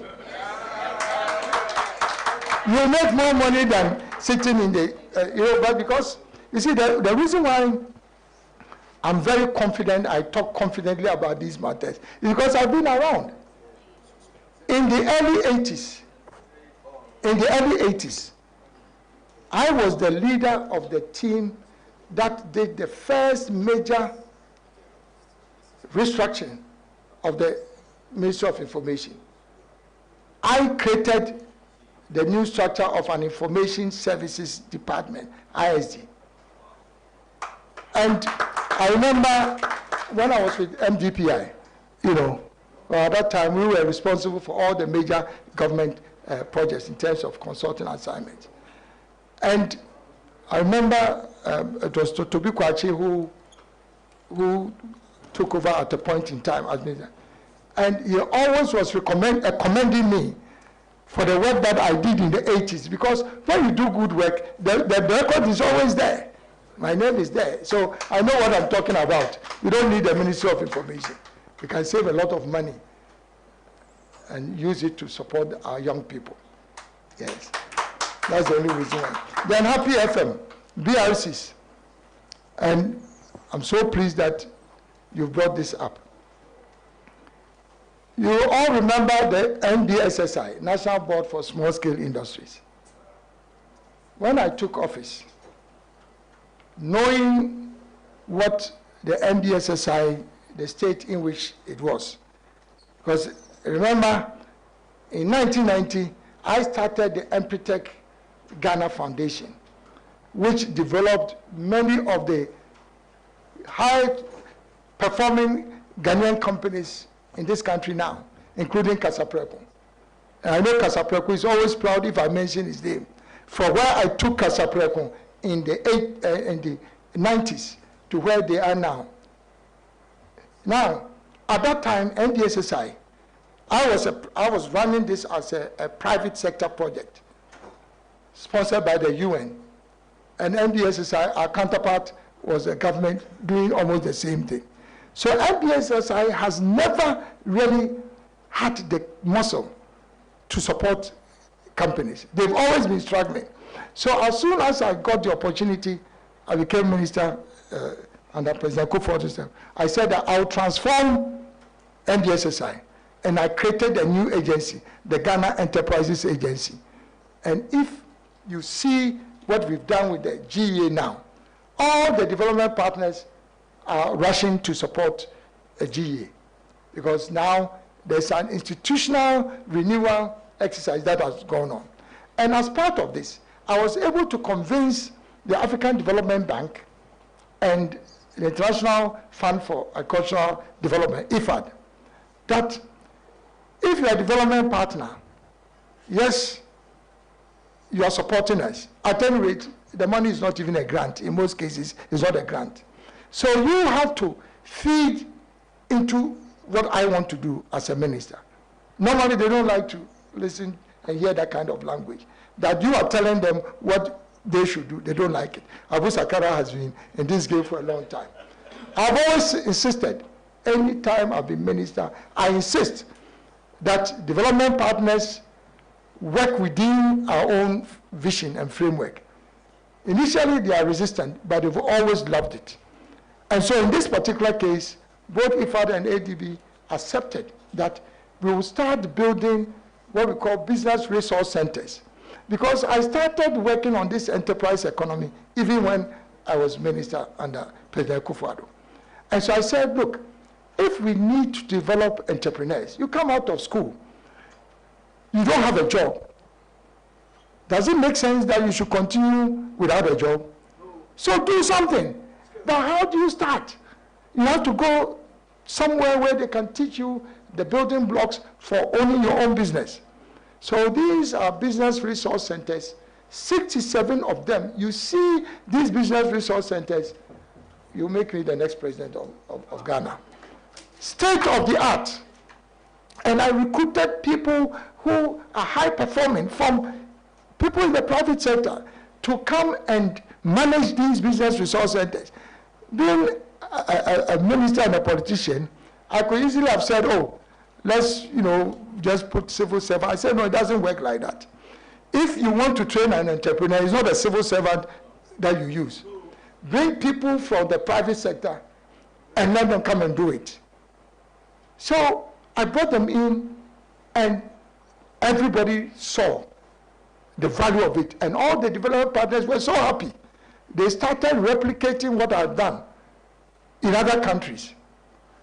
And after the first year, I said, this should not be a burden on government. So let us bring private sector participation into these business resource centers so that government does not have any commitment. Government has built the infrastructure, but the people who are running it, they should run it, make money, take part of it, and then pay themselves. So there's no commitment. And so I created a franchise arrangement. See, these are the business solutions for an enterprise economy. I said, look, yes, this business resource center, if you are a consultant in the private sector, you come, we give you a franchise like KFC and all these things, McDonald's. We give you a franchise. At the end of every year, you pay a franchise fee, and then government actually earns money. Are you getting me? Beautiful model. So we introduced that, and the people we brought in, they were bold enough to say that this is the way to go. And then they all signed franchise agreement with GA. Now, all of a sudden, what I hear is that government is now truncating the franchise agreement, illegally truncating the franchise agreement, and going to bring civil servants to run this again. Frankly, I can't even believe it. When you are saving government money, from government now finding every month resources to pay people. So I'm no longer in government, but I want to use this opportunity to make an appeal to my brother, the current Minister for Trade and Industry. He shouldn't buy into that politics that is going on. You know, let them give that opportunity to those who can run it. Of course, put the right people who can run it as a franchise. You know, if somebody cannot run it as a franchise, you bring in another person. That is the way, not to now create an avenue for civil servants now to, can a civil servant train an entrepreneur? No. And why should government pay salaries to put somebody there who himself cannot run a business? It doesn't add up for me. You know, so if the problem is with the fact that some of them are not making money, that's fine. You can put in new people, but not to totally spoil that concept that is being heralded by the development partners who put money in there. They want to replicate it. Then now we are truncating it. So it's only advice. Now very quickly, Metro TV, the behavioral cluster. Again, now I really I have self-fulfillment. Today, what has happened with the media, the quality of questions they are putting, I've been listening to some of the other encounters. This is the first time that I've seen real substantive questions being put. So I'm overjoyed. Now I know that I really have a partner in development. But you have to make me president for it to, the media, so we can work together. By the way, if you look at the GTP, I've also proposed that we will create the civil society organizations as the fifth estate of the realm. If we have the executive, we have the judiciary, we have legislature, we have media, and we have CSOs, Ghana will rise again. And I agree with you, therefore, this behavioral cluster. You know, the clusters are not arranged in an order of importance. But even though it comes at the end, I agree with you that it's the foundation. Because without a change of the mindset, I think I made allusion to this in my opening remark, without a change in the mindset, you cannot deal with corruption. You cannot deal with maintenance of roads. You cannot deal with the environment. You cannot deal with galamsey. So many problems that we are having now is because of the wrong mentality. So I agree with you. But all the 5 clusters in the GTP, the economy, the governance, which includes the constitutional reforms and corruption, social services, infrastructure, and then environment and natural resource management, and then behavioral. They are interlocking. They reinforce each other. So they are independent but interrelated. So you are preaching to the converted. And I think that you cannot have progress with the other clusters without the behavioral. Last but not the least, on doing so. In fact, I was amazed that the government was trying to defend itself that there was no doomsday. When it was obvious that we were having challenges. So changing the label does not change the status of our energy sector. But we've made, because of time, I cannot go into it, but we've made very specific proposals. The problem is not with generation. That's not the problem. In fact, at a point in time, and I'm sure it's still the case, that we have actually excess power. I've left government, I have to be sure whether that's still the case. We have excess power. The problem has to do with the public sector control of the energy institutions. Do you know how many agencies there are under the Ministry of Energy? That would be the first candidate for cutting. Energy Commission, Petroleum Commission, NPA, GNPC, BOST, ECG, you know. So there's so much confusion because you have all these agencies falling over each other. And can you imagine, with my proposal, not just to cut the ministries, cutting the ministries is only a small thing, but consolidating departments and agencies, consolidating them, the amount of savings we will make alone just from consolidating departments and agencies will pay for our IMF, what we need to pay for our creditors. So I feel that the proposals I've made with doing so, it is very clear. Put the private sector in charge of our energy sector, and most of these problems will be resolved. Put the private sector in charge. If you go to the US, maybe Pennsylvania has a power company and they do generation distribution. You go to California, they have, it's all private sector. If you bring private sector involvement into this, the dynamics will change. Efficiency, capital. Because why is it that we have all these intermittent power outages? Because of lack of investments in our transmission infrastructure. Government does not have the money. It will never have the money to rebuild our infrastructure. The only way is to bring in the private sector. They'll put in more money, they'll bring in the efficiency, and then you regulate how much they can take in terms of charges. And that's what happens everywhere in the matured economies. Yes, thank you very much. So, two quick announcements before the next set of questions.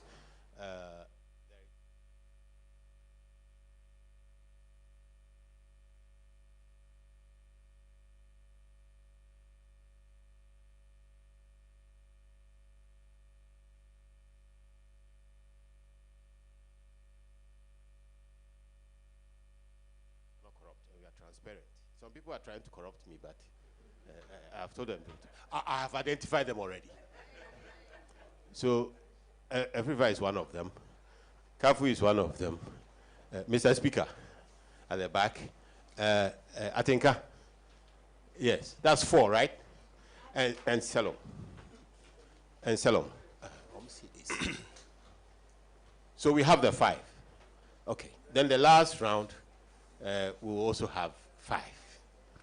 Ready to take off? Everybody, let's go. Strictly one question.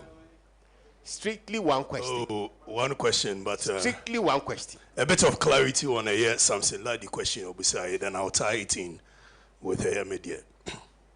But I can't quote on a fin yes, yashe. A jackafu day ne joy from for dear Ryan, a jamus. I miss yashe. Could you answer any other with Ryan? Now, this one that you want to deal with corruption. Nepotism. I'm saying, Obey President, I just abano. Never appointment.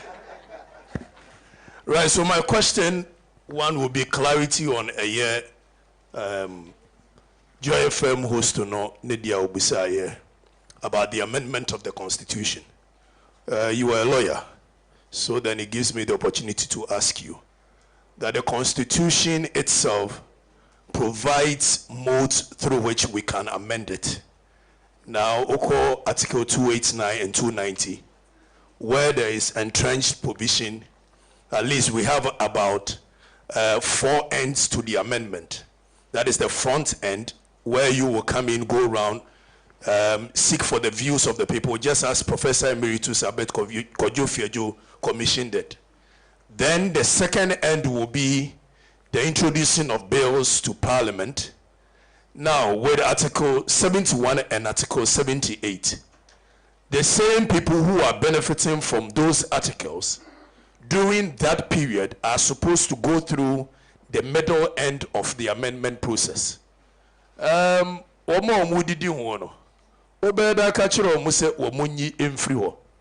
the minister see we free won't appointing you. Thirdly, it goes as far as even the justices of our courts.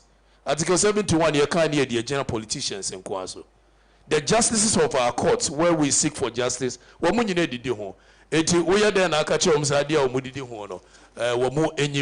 that is one. Now, in tying in with a year amendment process, we can see sloganeering, and they also could be a year GTP. In the likely event, not unlikely, likely event that Ghanaians give you the power to lead this nation, obviously your tenure of service will come to an end. And if it does, there will be a takeover. How sure are you whoever will take over from you will continue your processes? And in solving that, we had Act 49, Act 479 and Act 480 of Ghana's Parliament, where the NDPI, now NDPC, which you were part of, is just an advisory body. People have said we should make it an NDPA, that is National Development Planning Authority, that will come up with a long-term development plan of the nation, which comes in short to middle-term development, that is coterminous with every government. What is your take on that? Thank you.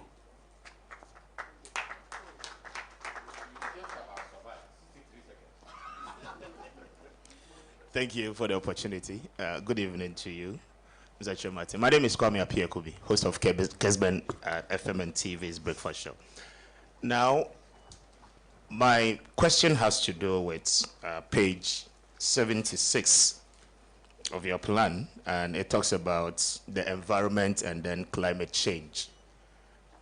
You have told us since the beginning of this particular event that, in fact, you championed the introduction of a lot of the automobile companies coming into our country. And in so doing, I believe strongly that you are very much aware of how the world is fastly moving and then transitioning from the use of fossil fuel as well as carbon emissions in our environment, thereby introducing electric vehicles into the system.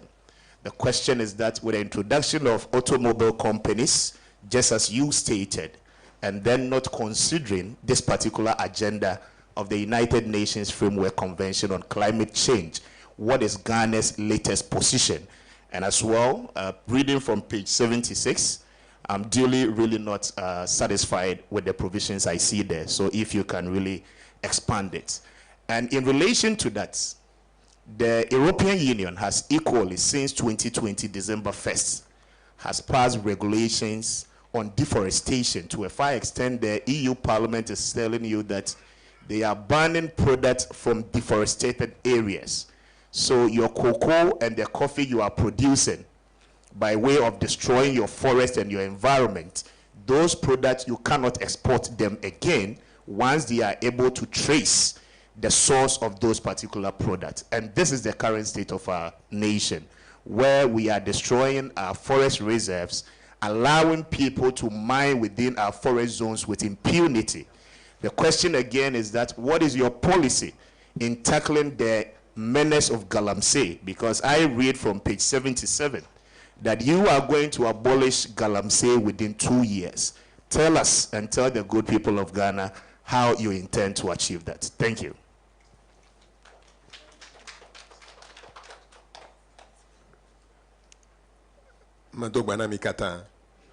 I greet you all. My name is Kafui Day in GTV Breakfast. 4 quick questions. Galamsey, how do you change the color of the water of the pra, which is almost as bright as your color, within the time period that you specified on page 77, eliminating galamsey within 2 years? Will it change the color? That's number 1. Number 2, second question, I see that the Eastern region is going to be the science, research, and innovation hub for West Africa. Why? I want to know. Thirdly, you said it's going to be an enterprise economy. Are we going to now have our economy at the risk of being controlled by foreign interests who have the money? And the last one has to do with patriotism. It's on, I think it's page 81. If I do a test right now, most people cannot say the pledge and cannot sing the anthem. I had the privilege of speaking with an ambassador from one of the Latin American countries, and when she spoke about the love for her country, she was almost in tears. How do you get Ghanaians to love Ghana? Because if we don't love Ghana, all this will not work. Thank you. Thank you, Chief. My name is Nanaya Ofianko, and I host the Agenda Show on Atinka TV and the AM Drive on Atinka FM. And I'm taking my question from page number 45. And you talked about amending some articles where you indicated that you're going to abolish the Council of State. Will I be right to conclude that you do not see their relevance? Thank you.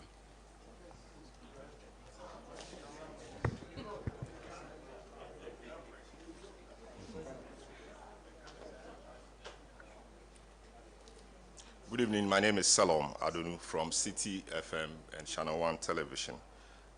I must say that, let me also commend you on the cluster number 6 on behavioral and mindset change. I think, and I'm happy that you've identified it as the software to run our collective consciousness towards development and prosperity. My question really is on education. The objective is to implement a free education throughout, early child, basic, secondary as we have it now, and then tertiary. I've not seen cost, I've not seen the costing or funding for that. And also, just yesterday we heard that the NDC is planning or has proposed to do a tuition-free level 100 entry. They spoke about funding in some sense. I've not seen the funding in this one. I'll be happy to know how you fund that, even though I've seen you mention Get Fund and a few things in there. We'll need some more flesh to that. Also, it's a 4-year tenure or a 4-year term. When exactly in your 4-year term will you hope to make tertiary education free from level 100 to 400? As a corollary to that, I see free SHS as well. Very important program. But from what I have here, or you have here, it does appear that you want a certain review or rethink around it. Which specific aspect of the free SHS will you want reviewed? And would that also include targeting the program so that those who can pay, and those who cannot pay, are assisted by the country, given our current economic position? Thank you. So that's the third set of 5. We are aware that many of you are morning show people, and therefore in a hurry. But enjoy this. Enjoy this. Then I'll make it very quickly. First, Okateche, Article 289, and then the reference to Article 71, the amendments. I agree with you completely that there's a potential challenge in bringing this into existence because of the individuals who will be involved in making the proposals happen, because it affects them directly. But if you read it carefully,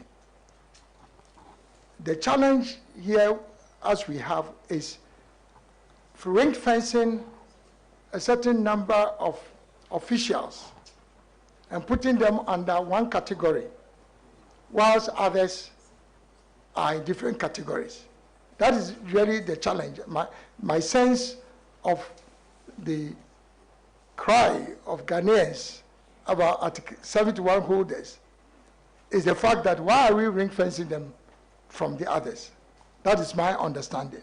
So when we talk about dealing with Article 71, we are saying that bring all those public sector officials, including those in the judiciary, as you rightly pointed out, to an independent emoluments commission. Now, our view is that instead of setting up an independent emoluments commission, try and strengthen the current Fair Wages Commission, and then bring everybody under that provision and that institutional framework. And then it will become much easier for us to do the comparative analysis of who should earn what. So you don't need to have these different categories. In and by itself is discriminatory. So if you have one institution, which we are proposing as the Fair Wages, an empowered Fair Wages Commission to deal with all classes, then I don't think that there will be that violent disparity that Ghanaians are complaining of. So it doesn't matter that it will affect them or not. This is a proposal to ensure that we address these disparities. And the fact that they will go through a process, and I agree with you, they go through a process, but this is very simple. It doesn't matter whether they are involved or not. This is the proposal that will bring sanity and confluence to the determination of emoluments. So that's the way we are looking at it. Number two, you talked about, yes, Alan becomes president after 4 years if there has to be a continuation. How does it work out based on the GTP? It works out from the very concept of having a government of national unity and an independent presidential candidate. So the new political regime and dispensation that we are proposing guarantees continuity. Conceptually, it guarantees continuity, because if it's a government of national unity, in which all political parties are involved, in which different stakeholder groups are involved, the business community, the labor unions, farmers, traditional authorities, faith-based organizations, they are all involved, then the issue of continuity does not really arise. But if Alan becomes president as an independent candidate, it then consolidates this whole concept of an inclusive government. And so that the president is a president of Ghana, not of NPP or of NDC. That is the transition that we need to get to. And then the continuation then becomes, I think, one of mainstreaming this whole concept, first of a government of national unity, and also selecting the president on the basis of his own merit and record. And Professor Kwesi Prempeh has written a beautiful article about independent candidates. It's a new political dispensation that Ghana has no choice but to transition to. just across our borders, in Benin, 2 continuous terms when they've had independent candidates, you will not recognize Benin again. Because the man is there for Ghana and not for the parties. And Benin is moving. The most successful president of the United States, without any debate, George Washington, served 2 terms. In both terms, he was an independent candidate. And he actually warned about the negativity associated with duopolies. He warned at that time, if you read up on George Washington, this will be very clear. So, again, continuation of power is aligned to this whole concept of inclusiveness, a government of national unity, a government by the people, for the people, and of the people, headed by an independent candidate who is selected on his own merit. That's the way I see it. Then the long-term development plan also speaks to one of the fundamental pillars for the movement for change.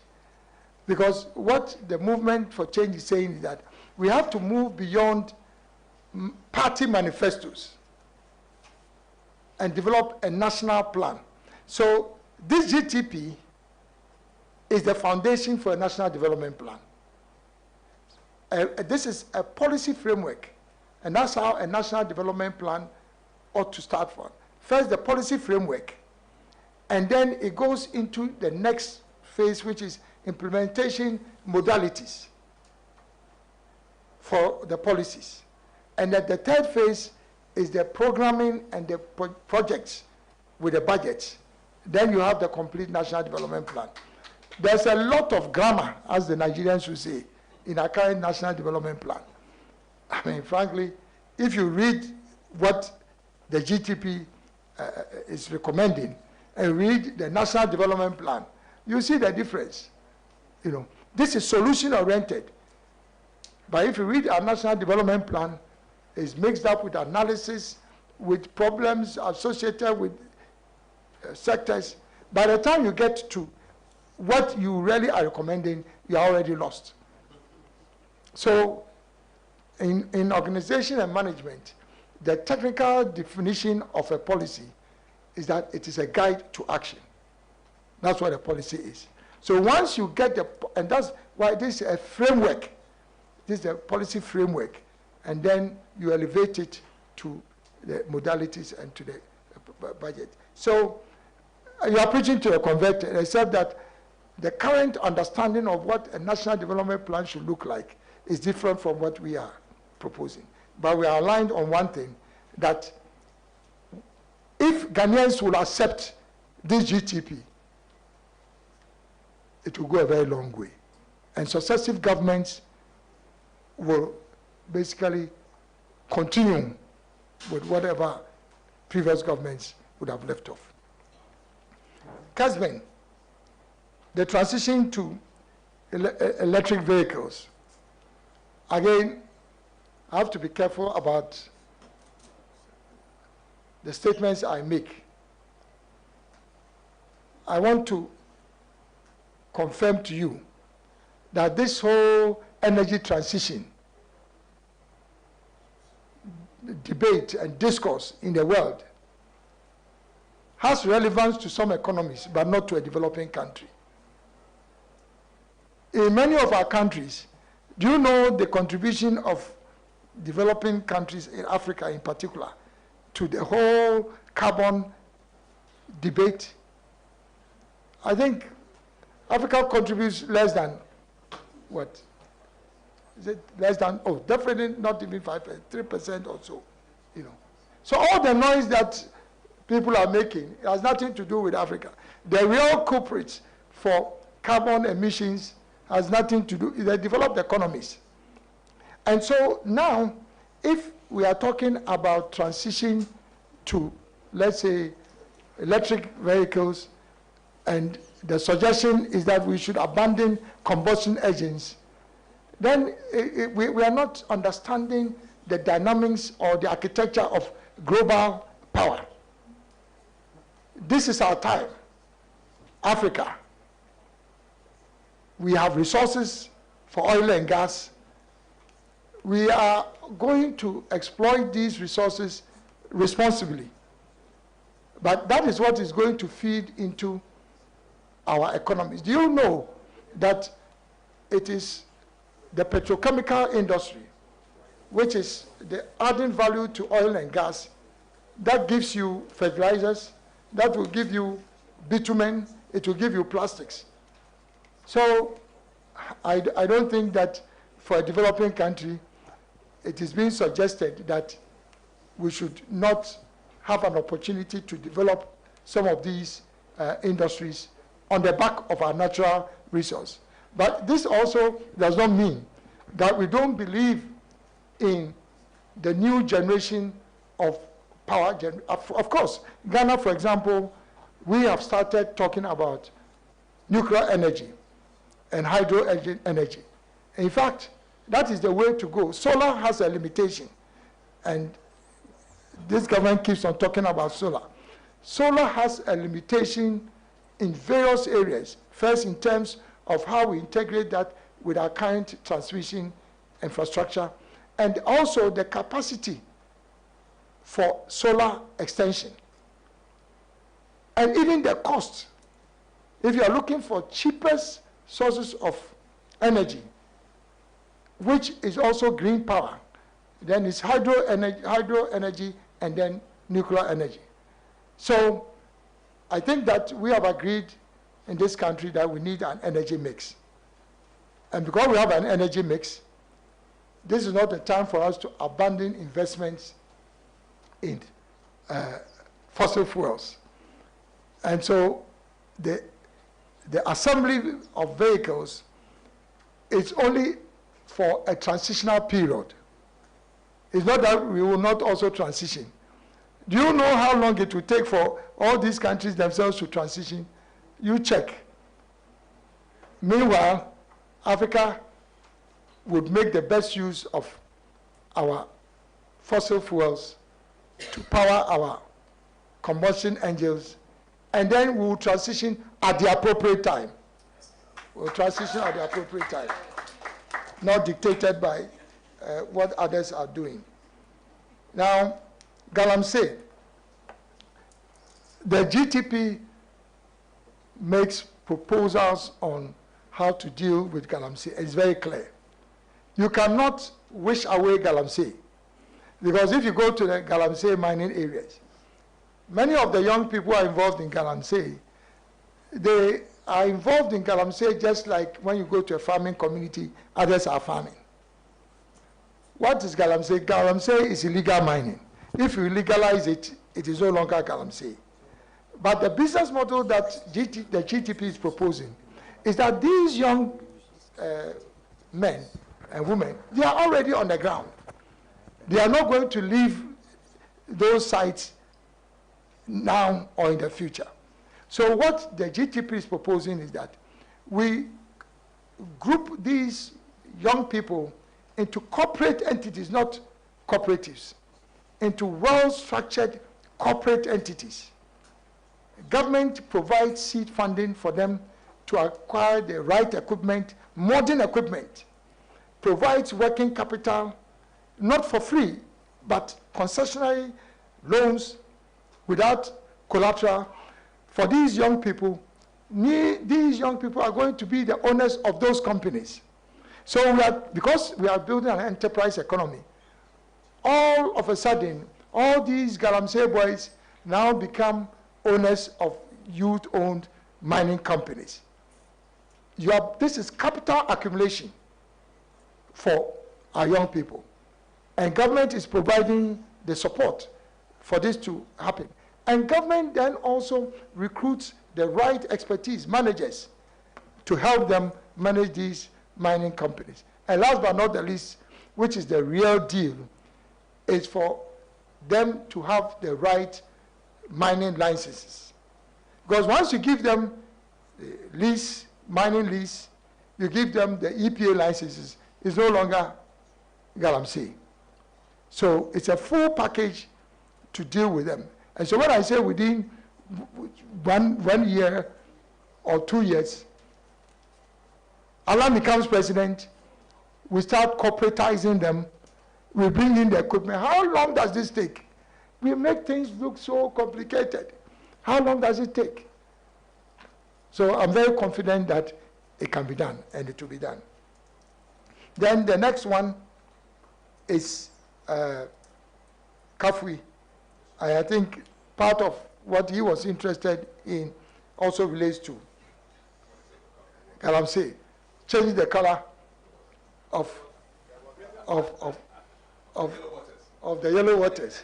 This is not Afro-Franto waters, but it's the simplest of the challenges associated with Galamsey. This is basic technology. There's technology all over the world to reduce the turbidity of these rivers. And so it's just a question of technology. We can literally clean all these rivers with very little effort if we bring in the right technology.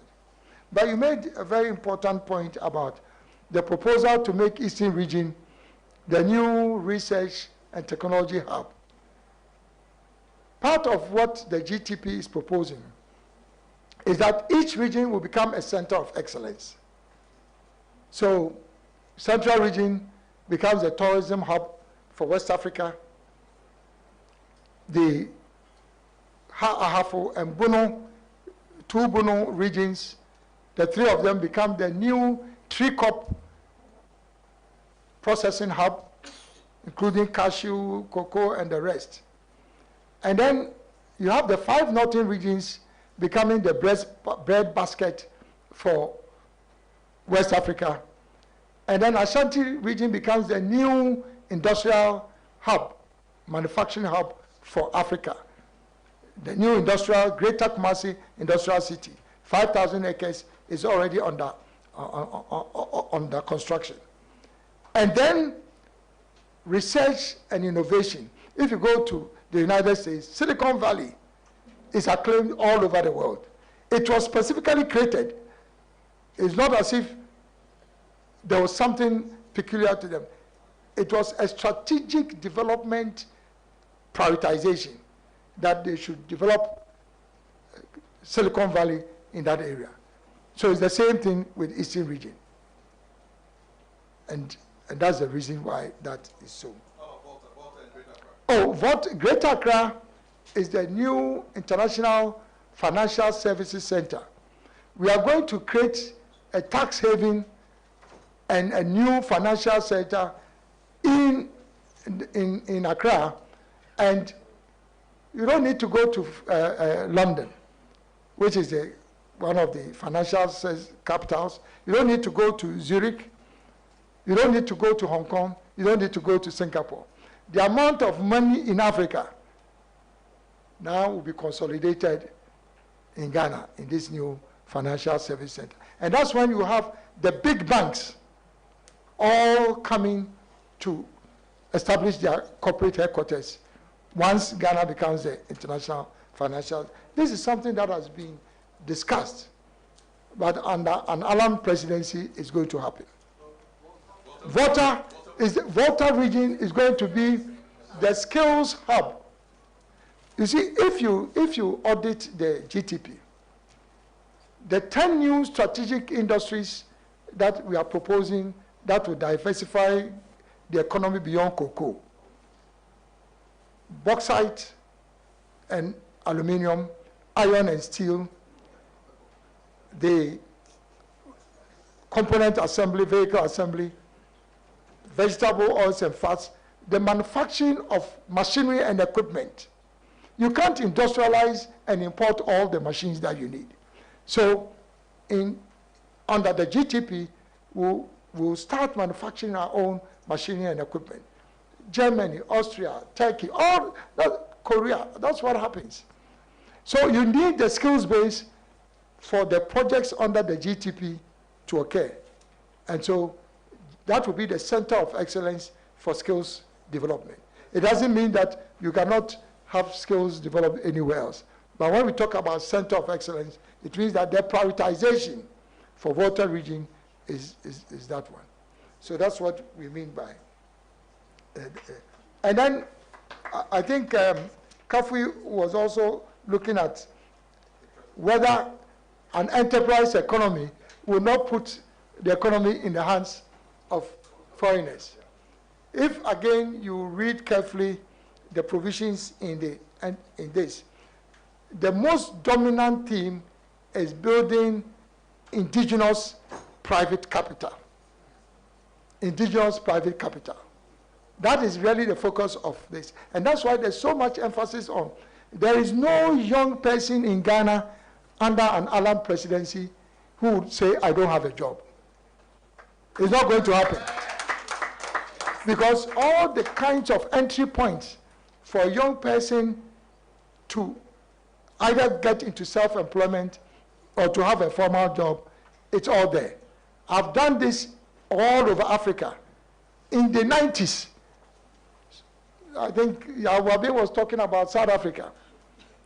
When Mandela came out of prison and realized that he needed to be able to uplift the black people of South Africa, and the only way to do that was to build black businesses. 7 experts around the world, I was one of them that he invited. So if you go to Uganda, you go to all these countries, even Mauritius. I set up Enterprise Mauritius, and I'm still heralded in Mauritius. So why we cannot do that in Ghana is confounding.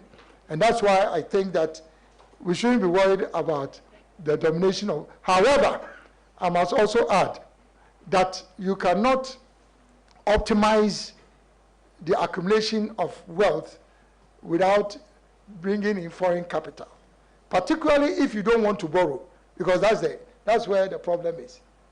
But when you bring in foreign investors, you must have a program of joint ventureship and collaboration between foreign companies and local companies. And the beauty of this is that we are preparing our local entrepreneurs and enterprises to become competitive enough to feed into the foreign companies. So everything is related to one another. Yes. Patriotism. I think I'm happy that the lady who talked about the fact that the anchor of Ghana's growth has to be the mindset cluster. And I'm happy you have introduced, or you are bringing to the fore, this issue of patriotism. In the 60s, if you traveled and you mentioned that you were Ghanaian, you were very proud of it. Now all that is lost. All that is lost.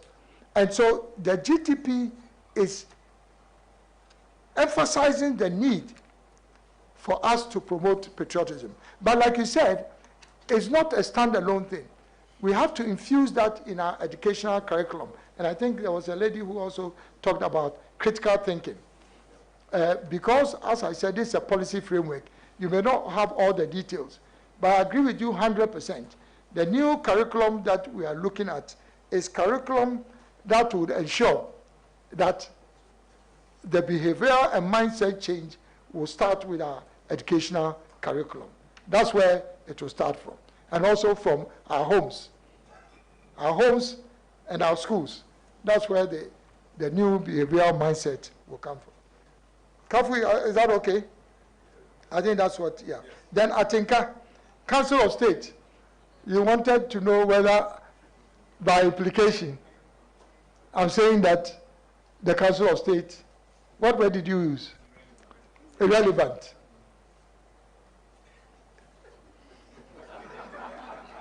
I have some of my uncles and my godfathers in the Council of State. I don't want to use this platform to say that they are irrelevant. But the Council of State, by the constitutional nature of it right now, is irrelevant. Not the people within it.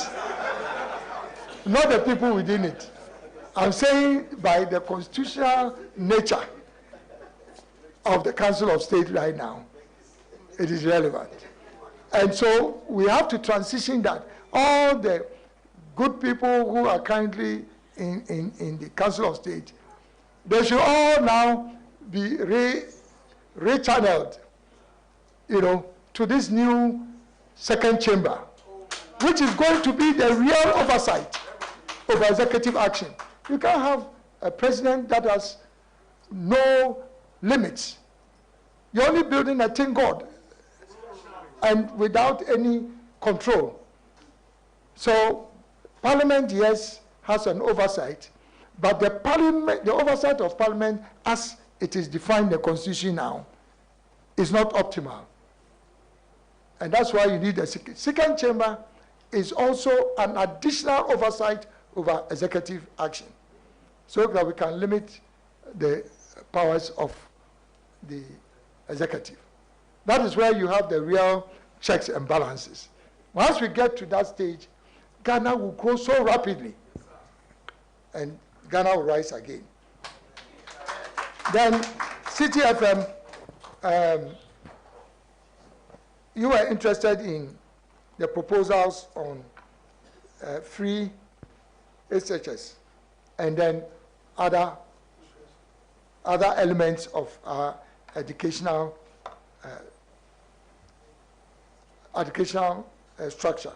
Now, this GTP reinforces the constitutional aspiration of free basic education, where education now extends beyond primary, but it goes through the entire continuum.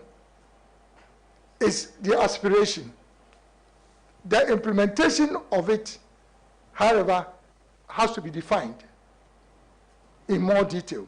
And that is why when you read about our approach to free SHS, we say categorically that the free SHS is a good policy and must be continued.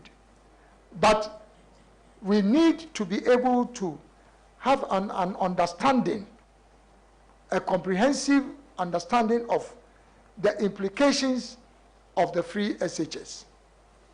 First, and I think it's useful that I just read this. It says that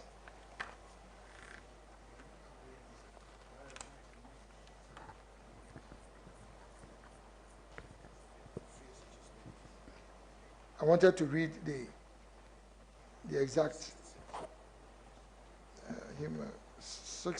60 what? Page 66, sir. 66. So it Okay. says, Okay, you can read it. to realize this objective, let me read the entire thing.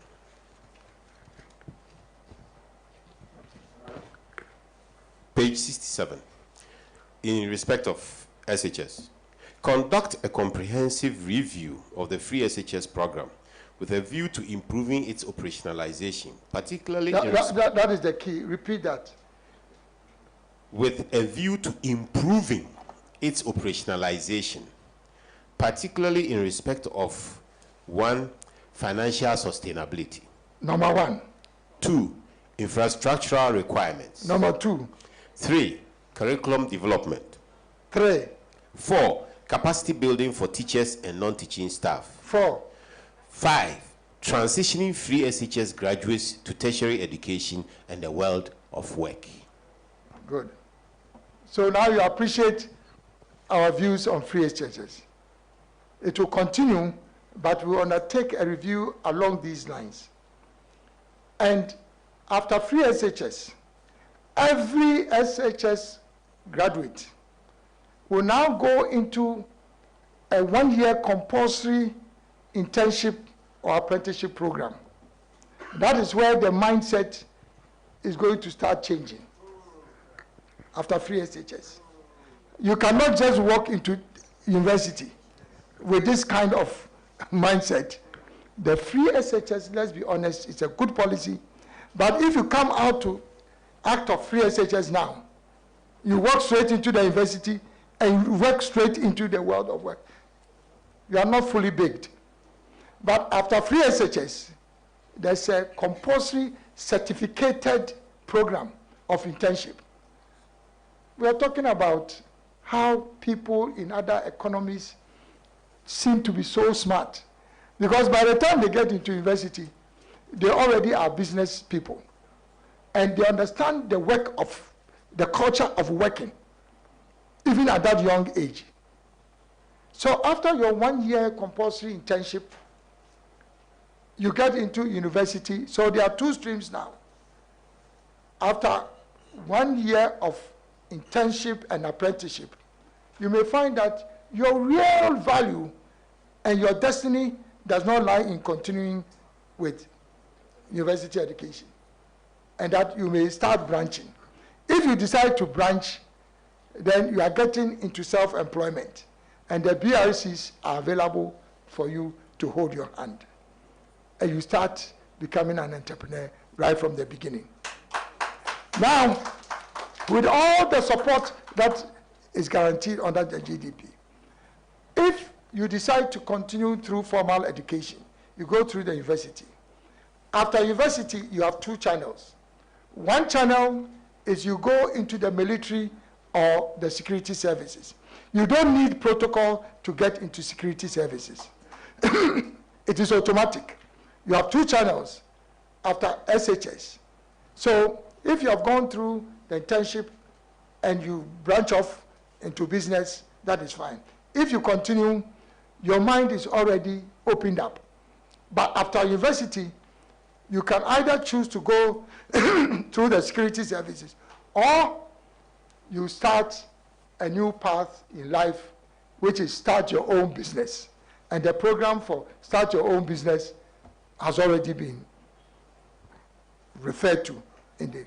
So it is not possible that you would leave where the value of going through the first channel is that the mental and mindset change would occur when you go through that security training. And if you go through the other channel, the other door, and you decide to go into self-employment or to work in formal employment, that reorientation would also be guaranteed there. So under the GTP, there's a youth digital platform which is going to guarantee 3 million jobs within 1.5 years. 3 million jobs for the youth of Ghana. And it's the easiest thing that will happen. Because if you look at the projects envisaged under the GTP alone, it will even be more than 3 million. However, we need to profile these 3 million people on a platform even ahead of 2025. So that those who want to get into the petrochemical industry, we already know where to channel the skills development. Those who want to go into industrial machinery and equipment manufacturing, they also understand. So that is going to be the real deal. And I'm using this opportunity. Very soon, the digital platform will be up. And I want all young people of Ghana to make an effort to come onto the platform. Coming onto the platform is a guarantee to you for a job within 1.5 years. When the government of national unity comes into power. Then the last one is, I think we've done that one. We've done that. That was your last question. Thank you. Thank you very much. Now, I have a dilemma. This is for the media. There are those who are behind the scenes politics, non-transparently, to try and see either they get onto the last block or we wind up. Should we continue with the last lot? Yes. So, there. George, you just came. Yeah. Mr. Youngson, there. Okay. So do I have 5? Do I have 5? George. Okay. Mr. Youngson, you start. Oh, you're on the phone. Finish off. So, George, you can join. You ready? So this is the last set. Bear with us and we'll wrap up. Thank you. Good evening. My name is Kojo Youngson. I work for joy. If I may add my voice to those who are commending you, Mr. Kyeremanteng, for this engagement, it's a very good idea. If anything could make it better, perhaps it would have been if we could have had it during the day. We're all journalists, so this is actually our day job. So if we had been invited to an event during the day, we would have found the time to be here and contribute. As it is, we're all working overtime now and getting very tired. In fact, my brain is so tired, I had to write down my question on my phone, just so I don't forget it. Bear with me. I have just one question, but just before I make it, before I ask it, I have to make a point just to establish the question, if I may. So you distinguish between individual responsibility and collective responsibility in answering. Thank you. Individual accountability and collective responsibility when you were answering an earlier question. But I think you have proved that as a person you believe in collective responsibility, because not once, but on a number of occasions when you have disagreed with what a group you are associated with is doing, you've withdrawn from that group. Either you've resigned or you've walked away. So I know you believe in collective responsibility, which means it is fair for us here to ask you questions about the performance of the government that you were a part of. So if I may, let me ask my question. It's about Galamsey. Now, page 77 of your document says that you will eliminate Galamsey in 2 years by enforcing existing laws. It sounds familiar because the current president put his presidency on the line and said he would eliminate Galamsey. Meanwhile, you were part of his cabinet when 500 excavators disappeared. Several others were burnt in violation of our laws. You didn't resign. You were in cabinet when your Asante regional chairman's company was caught red-handed mining illegally in forest reserves. Your boss exonerated him by saying they were not mining as we speak. You didn't resign. You were with them when laws were passed to allow mining in these same forest reserves. You didn't resign. You were part of a government that could not regularize small-scale mining, in spite of setting up committees to do exactly that. Nobody was held to account for these failures, and you didn't resign. But you tell us now that you will solve Galamsey in 2 years by enforcing the same laws that the government you were a part of could not enforce. Why should we trust that these aren't just words and that you're actually capable of doing this? Thank you. Good evening, Mr. Kyeremanteng. My name is Nene Odomple, and I represent all the Gen Zs, which is the popular generation, and I can find that none of them are here, so I represent them. Yeah, I'm a Gen Z. Okay, so growing up, I grew up to, I ran and own a blog, the 1957 News, which is a digital news blog, yeah.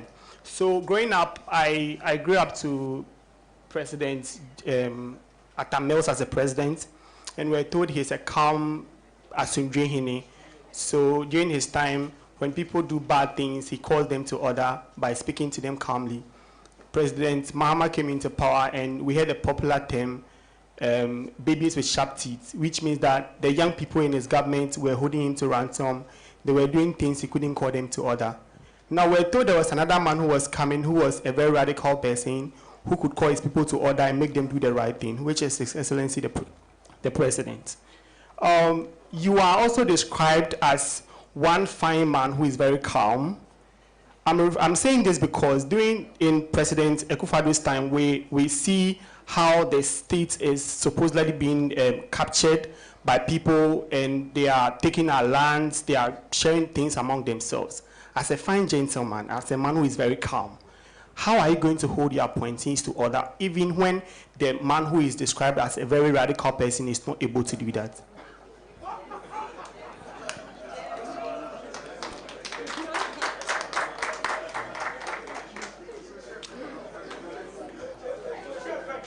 My name is Sifa Dankwa, and I am the host for the Happy Morning Show. Mekatri, it's answer, Masem Misani Bako Miansa. Oh, me trying to tell. Program you're in the show, so Timmy trying to tell. Chief, Wadama, Didi Kai, Yaka enterprise economy. Meaning, say you are chief proponent for after. I have found a share in the enterprise economy. The autonomy has got to do with Galamsey. You say, and Sasi be Brinoa and Womemwa. I say, do you look at a year reclaiming those lands? Emre ahe enye be here to reclaim those lands. Eka he enye bebo ewo ho. Eno eye de etoso eye mienu. De etoso miensa ya advocacy. Many mental health authority for wedding come from 2012 abisi sabri. Empempi na asema mo kan se wo mu nya sika emfa ni wo mudwuma wo mudie. Ofa economic cluster no a o kire se obeyi etuo bi e de free ho. Etuo ba kwa be ye free ho no eye COVID-19 levy. This year May na ye mental health month. Many omu share biwa, many omu din komo. Asemba ko mo kan se senka ye betumi asesa nia ye de COVID-19 levy no eyo nanka ye de ama mental health authority a nke betumi aboa. Obeye hu bibia na medase.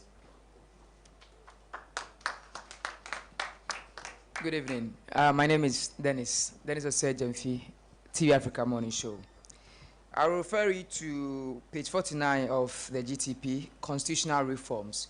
You've listed 13 areas that you're proposing to reform when you're giving the nod to serve as the next president of Ghana. I mean, interestingly, I didn't find one area that many of your predecessors have argued on the term of office. You did not talk about it in this proposal. Does that mean that 4 years in 2 terms is enough for you to achieve everything in this GTP? And how much can you achieve in 4 years? Also, a quick follow-up to what Kojo asked. On you serving in this government, many voters voted for you when you campaigned for this government, and then you left eventually. Will you take the responsibility to apologize for the disappointment that you have also talked about, and how you've led some people to also vote for this government? Thank you.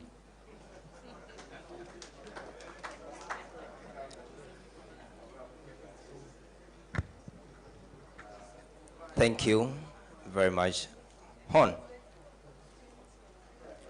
George Austin Vinay is the name. I work with Pan-African Television. George Austin Vinay, yes please. Your key producer, if I may put it that way. Honorable, I just want to find out. I know, if nothing at all, you've been listening or you've watched the proposals from both parties, the major political parties that we have in this country, NPP and then NDC. I know just only yesterday, if nothing at all, you've listened to what John Dramani Mahama, His Excellency, has been sharing with the general public. I just want to know from you, personally, do you think you have a way to pave through these two political parties, NPP and the NDC? Because when you look at the general public, their focus is towards the NPP and the NDC. That's the political parties they know. Do you think Movement for Change has its own way to pave through these two political parties? Thank you very much.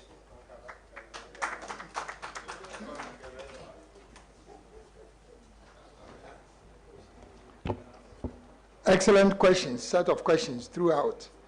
Koyo Yangson, my nephew, I think the concept of collective responsibility and then individual accountability not being the same actually answers your question. I believe in collective responsibility, but not individual accountability. So all I'm saying is that, yes, being part of the government, together we are collectively responsible. However, when it comes to accountability, then it cannot be generalized. So exactly as you said, if we promised to deal with Galamsey by destroying equipment by doing A, B, C, D. That was the business model that was adopted. I cannot be held responsible for the efficiency or effectiveness of that model. However, I am saying that I'll have a different business model, which is what I have proposed. And by implication, I'm saying that destroying equipment and talking about these other ways of dealing with Galamsey was never going to be sustainable. And that's why it has not worked. So what I'm saying is that dealing with the realities, and I've already alluded to it, that there are people on the ground.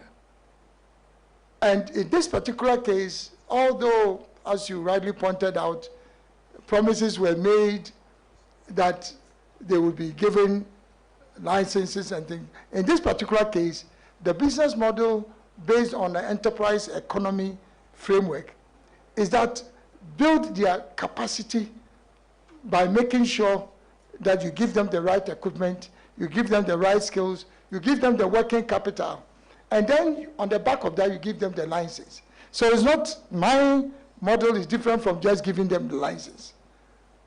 It's making sure that you build their capacity, and then on top of that, you give them the license. So there are two different things. That is the model they adopted. It has not worked. I believe that my model will work. Because remember, I've done the same thing under the One District, One Factory program. I was able to bring together groups of young people in communities, 45, 50 in a community. And then I got the 1D, 1F to provide seed money for them to buy modern equipment for maize processing, depending on the comparative advantage of the district in which they are. So the fiscal infrastructure is built, the factory is built, the equipment is provided. It's not free money, but it's concessionary funding, and it's all facilitated. They don't need collateral, they don't need anything. And then, in addition to that, we engaged management experts to support them. So out of the 58 companies that we incubated with young people, 22 already have their machinery and their facilities installed, and the rest will be installed soon. So it's just transferring the same model to the mining sector. So I know it will work. And then I think that above all, it's also a question of the fact that these young people, whichever way it is, they also deserve to be assisted. And I think that the business model I'm proposing will make sure that they succeed. Then, did you ask any other question? It was just on this one. Okay. Then Gen Z, if I remember what you said, I think your worry was that, how do I hold my appointees accountable? Because I look so calm. Do you speak Twi? President Kufuor once said, when we say, in social afadipada, and so you know, to which, when people get drowned, they only get drowned in cold water, not in hot water. So I'm a calm but very firm person. And that is my style. I don't need to change my style. And I've been very successful as a person. At the age of 22, I was a manager in the leading corporate entity in Ghana, 22 years. So if I was calm and not firm, I wouldn't have survived through the vagaries of the corporate world. And everybody in Unilever, which is UAC at that time, knew I was one of the high-performing executives, even as a young person. So my record is clear everywhere. Anybody who works with me know that you can't play around with me. Everybody knows that. But I know how to deal with people. I know how to bring people up. All the people, young people who are now celebrated, many of them, I brought them up.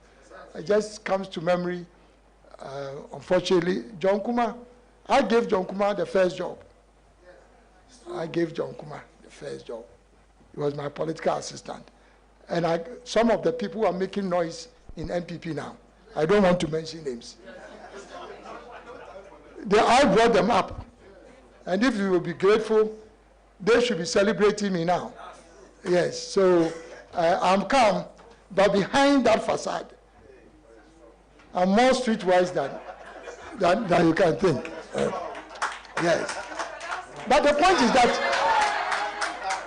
my beautiful wife is making a positive, yes, the witness is here. You cannot mess around with me. It's as simple as that. Everybody who works with me is aware of that. Yes, so now I think that was your only concern, Gen Z. Is that correct? Oh, okay. Then after, again, my brother, Happy FM. I'm very happy that you brought in after.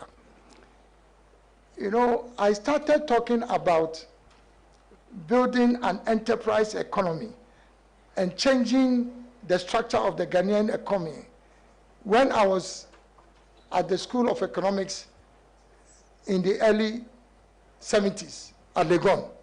My dissertation for my undergrad was changing the structure of the Ghanaian economy, the transformation. This is in the 70s. So I've been talking about transformation, about production, about industrialization, about agricultural transformation since the 70s. And I've been leading this path of an enterprise economy, not only in Ghana, throughout Africa. So I live and talk and I act along those lines. Now, in line with that same principle, I was also the chief engineer and the chief architect for the African Continental Free Trade Area. Because I know if you produce, you have to sell. And because of the trade barriers that we have in Africa selling into Europe, United States, and other regions, I knew that the only way my concept of an enterprise economy in Africa would work is to create our own single market. And that is why I led the process to have the AFCFTA. And I also led the process of Ghana becoming the headquarters of the AFCFTA. So everything reinforces each other. The AFCFTA is going to be the anchor for the enterprise economy because you are going to produce, you are going to export, and AFTA provides that opportunity. So that's where AFTA fits in. And I think you talked about Galamsey. If you read the GTP, it says that the new mining companies owned by the young people now would also be given additional resources for developing the lands that are reclaimed and now developing cash crops like oil palm and other cash crops on the reclaimed land. So everything has been taken care of in terms of the Galamsey and its impact on the environment, reclaiming land. And last but not the least, your proposal that we should divert the proceeds from the COVID-19 levy to support mental health. Is that mental health? Yes. Now, the only point of departure that I would have with you is that the COVID-19 levy no longer has a place in our tax structure. So it must go. But it does not mean that we should not find sources of supporting mental health delivery. And if you read the health section under the GTP, it is very clear that we will mainstream mental health in all health facilities in Ghana. Currently, it's being done, but only for some health facilities. I'm talking about mainstreaming that in all health facilities. And also, I know this was mental health, but just as an addition, we are also going to mainstream the use of herbal medicine throughout all our health delivery institutions. And there will be an authority created alongside the Ghana Health Service, which would deal specifically with traditional medicine. So basically, yes, the COVID-19 levy should go. We'll find the resources to support mental health delivery. And last but not the least, no, I think one more. TV Africa, term of office. I need to make reference to page 45 of the GTP, Roman 6. The proposal is to extend the term of office from 4 years to 5 years. And I've already made that proposal. And you are asking whether I would apologize on behalf of the people of Ghana who voted for MPP. Was that the question? Yes, because of you. Who voted for MPP because of me? Sorry? Oh, people voted for MPP because of me. Oh, I apologize to those people. Now vote for Alan to become president. It's not all lost. You voted for MPP because of me. But now MPP has disappointed all of us. So now bring your own person into power and then you will not be disappointed. But this leads us on to the last comment on how are we going to break through this monopoly of the NDC and MPP. I want to use this opportunity to tell you that the majority of Ghanaians have made up their mind that they don't want either MPP or the NDC. I'm sure most of you are aware of that. The unfortunate thing is that many of them seem to be suggesting that maybe they will not vote at all. But that is also no good for our democracy.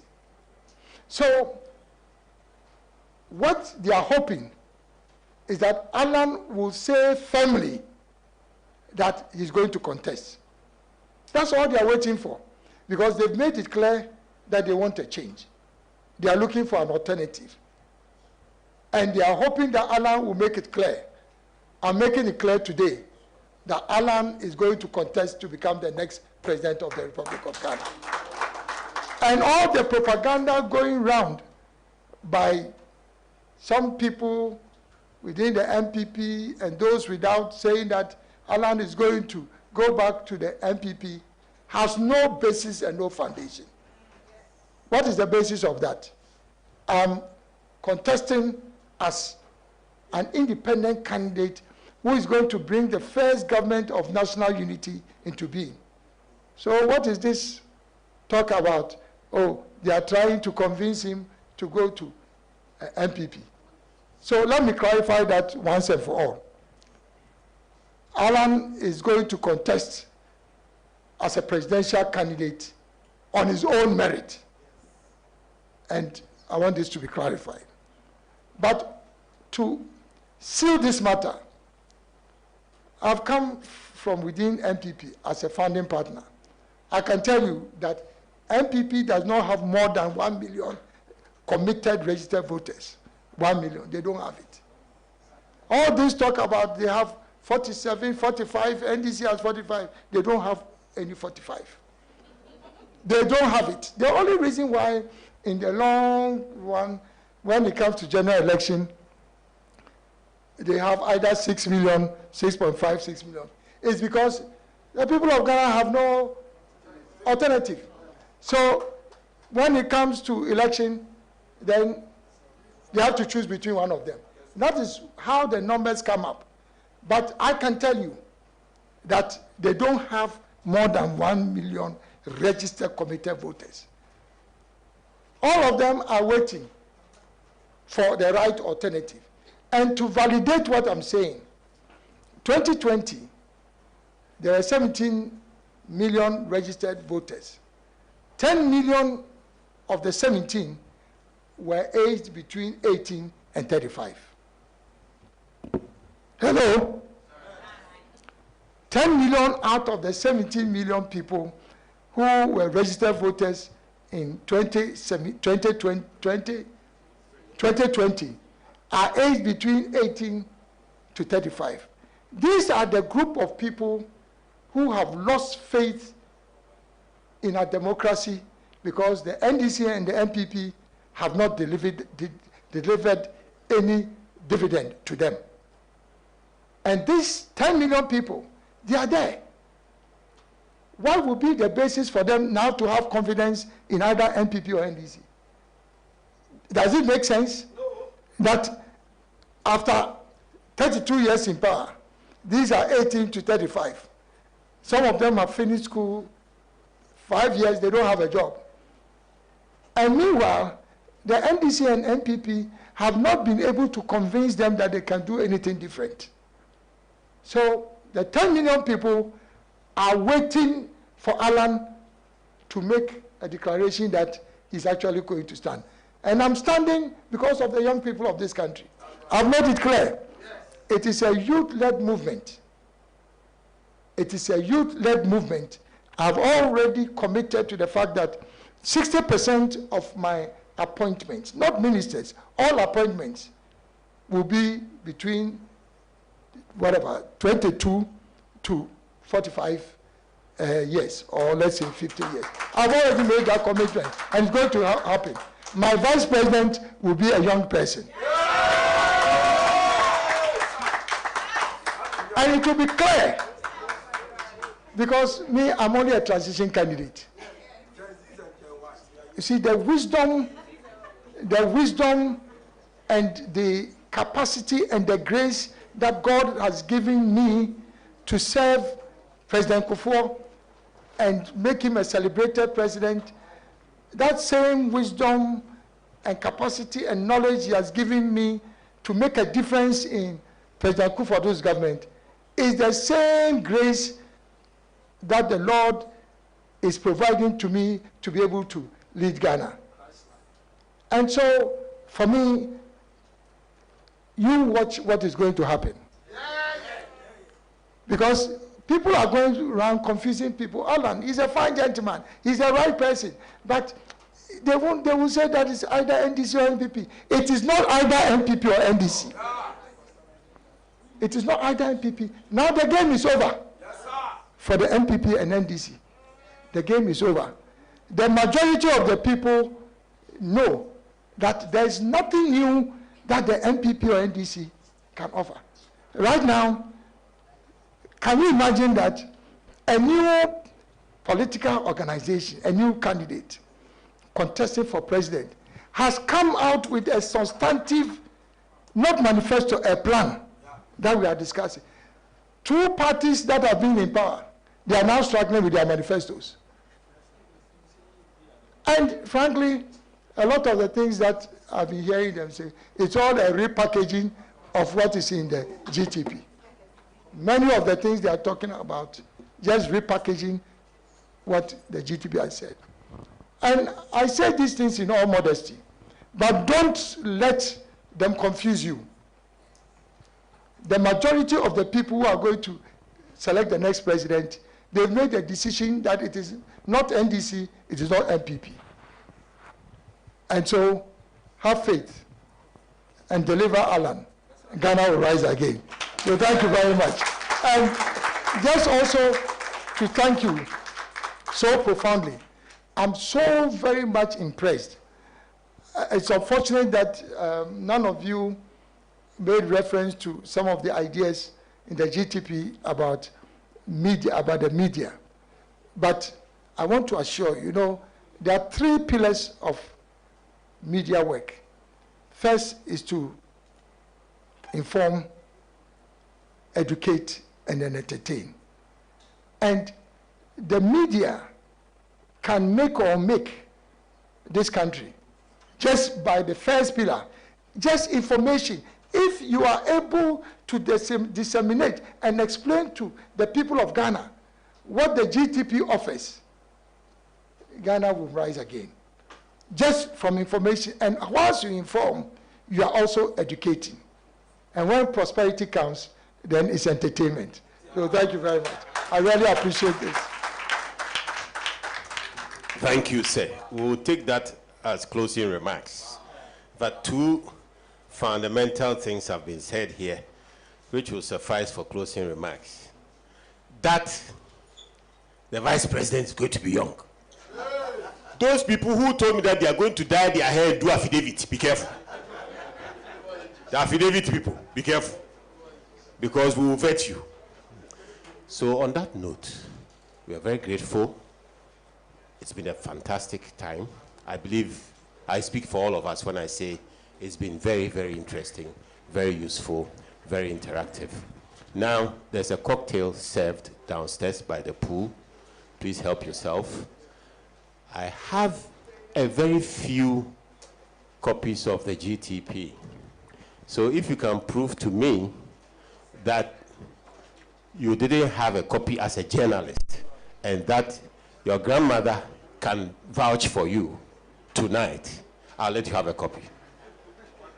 Because I want strict proof. That's why I'm asking for your grandmother. So on that note, we will have the closing prayer. Please, please, please, you are journalists. There's behavioral and mindset change. What are you doing? Wait for the closing prayer. Alaji Bala, give us a closing prayer. Thank you. A quick reminder, on 31st of this month, please, you are all invited to at the command for to adore the Zumunta for Alan. Zongo Zumunta for Alan, that's a ring into the great transformation. Thank you. Let's pray, please. In yasrukum Allah fa la galibun lakum illa huwa wallahu galibun ala amri walakin asans la ya'lamun. الله لا إله إلا هو الحي القيوم لا تأخذه سنة ولا نوم له ما في السماوات وما في الأرض من ذا الذي يشفع عنده إلا بإذنه يعلم ما بين أيديه وما خلفه ولا يأتون بشيء من علمه إلا بما شاء وسع كرسيه السماوات والأرض ولا يؤوده حفظهما وهو العلي العظيم آمين. Thank you. We may meet by the poolside.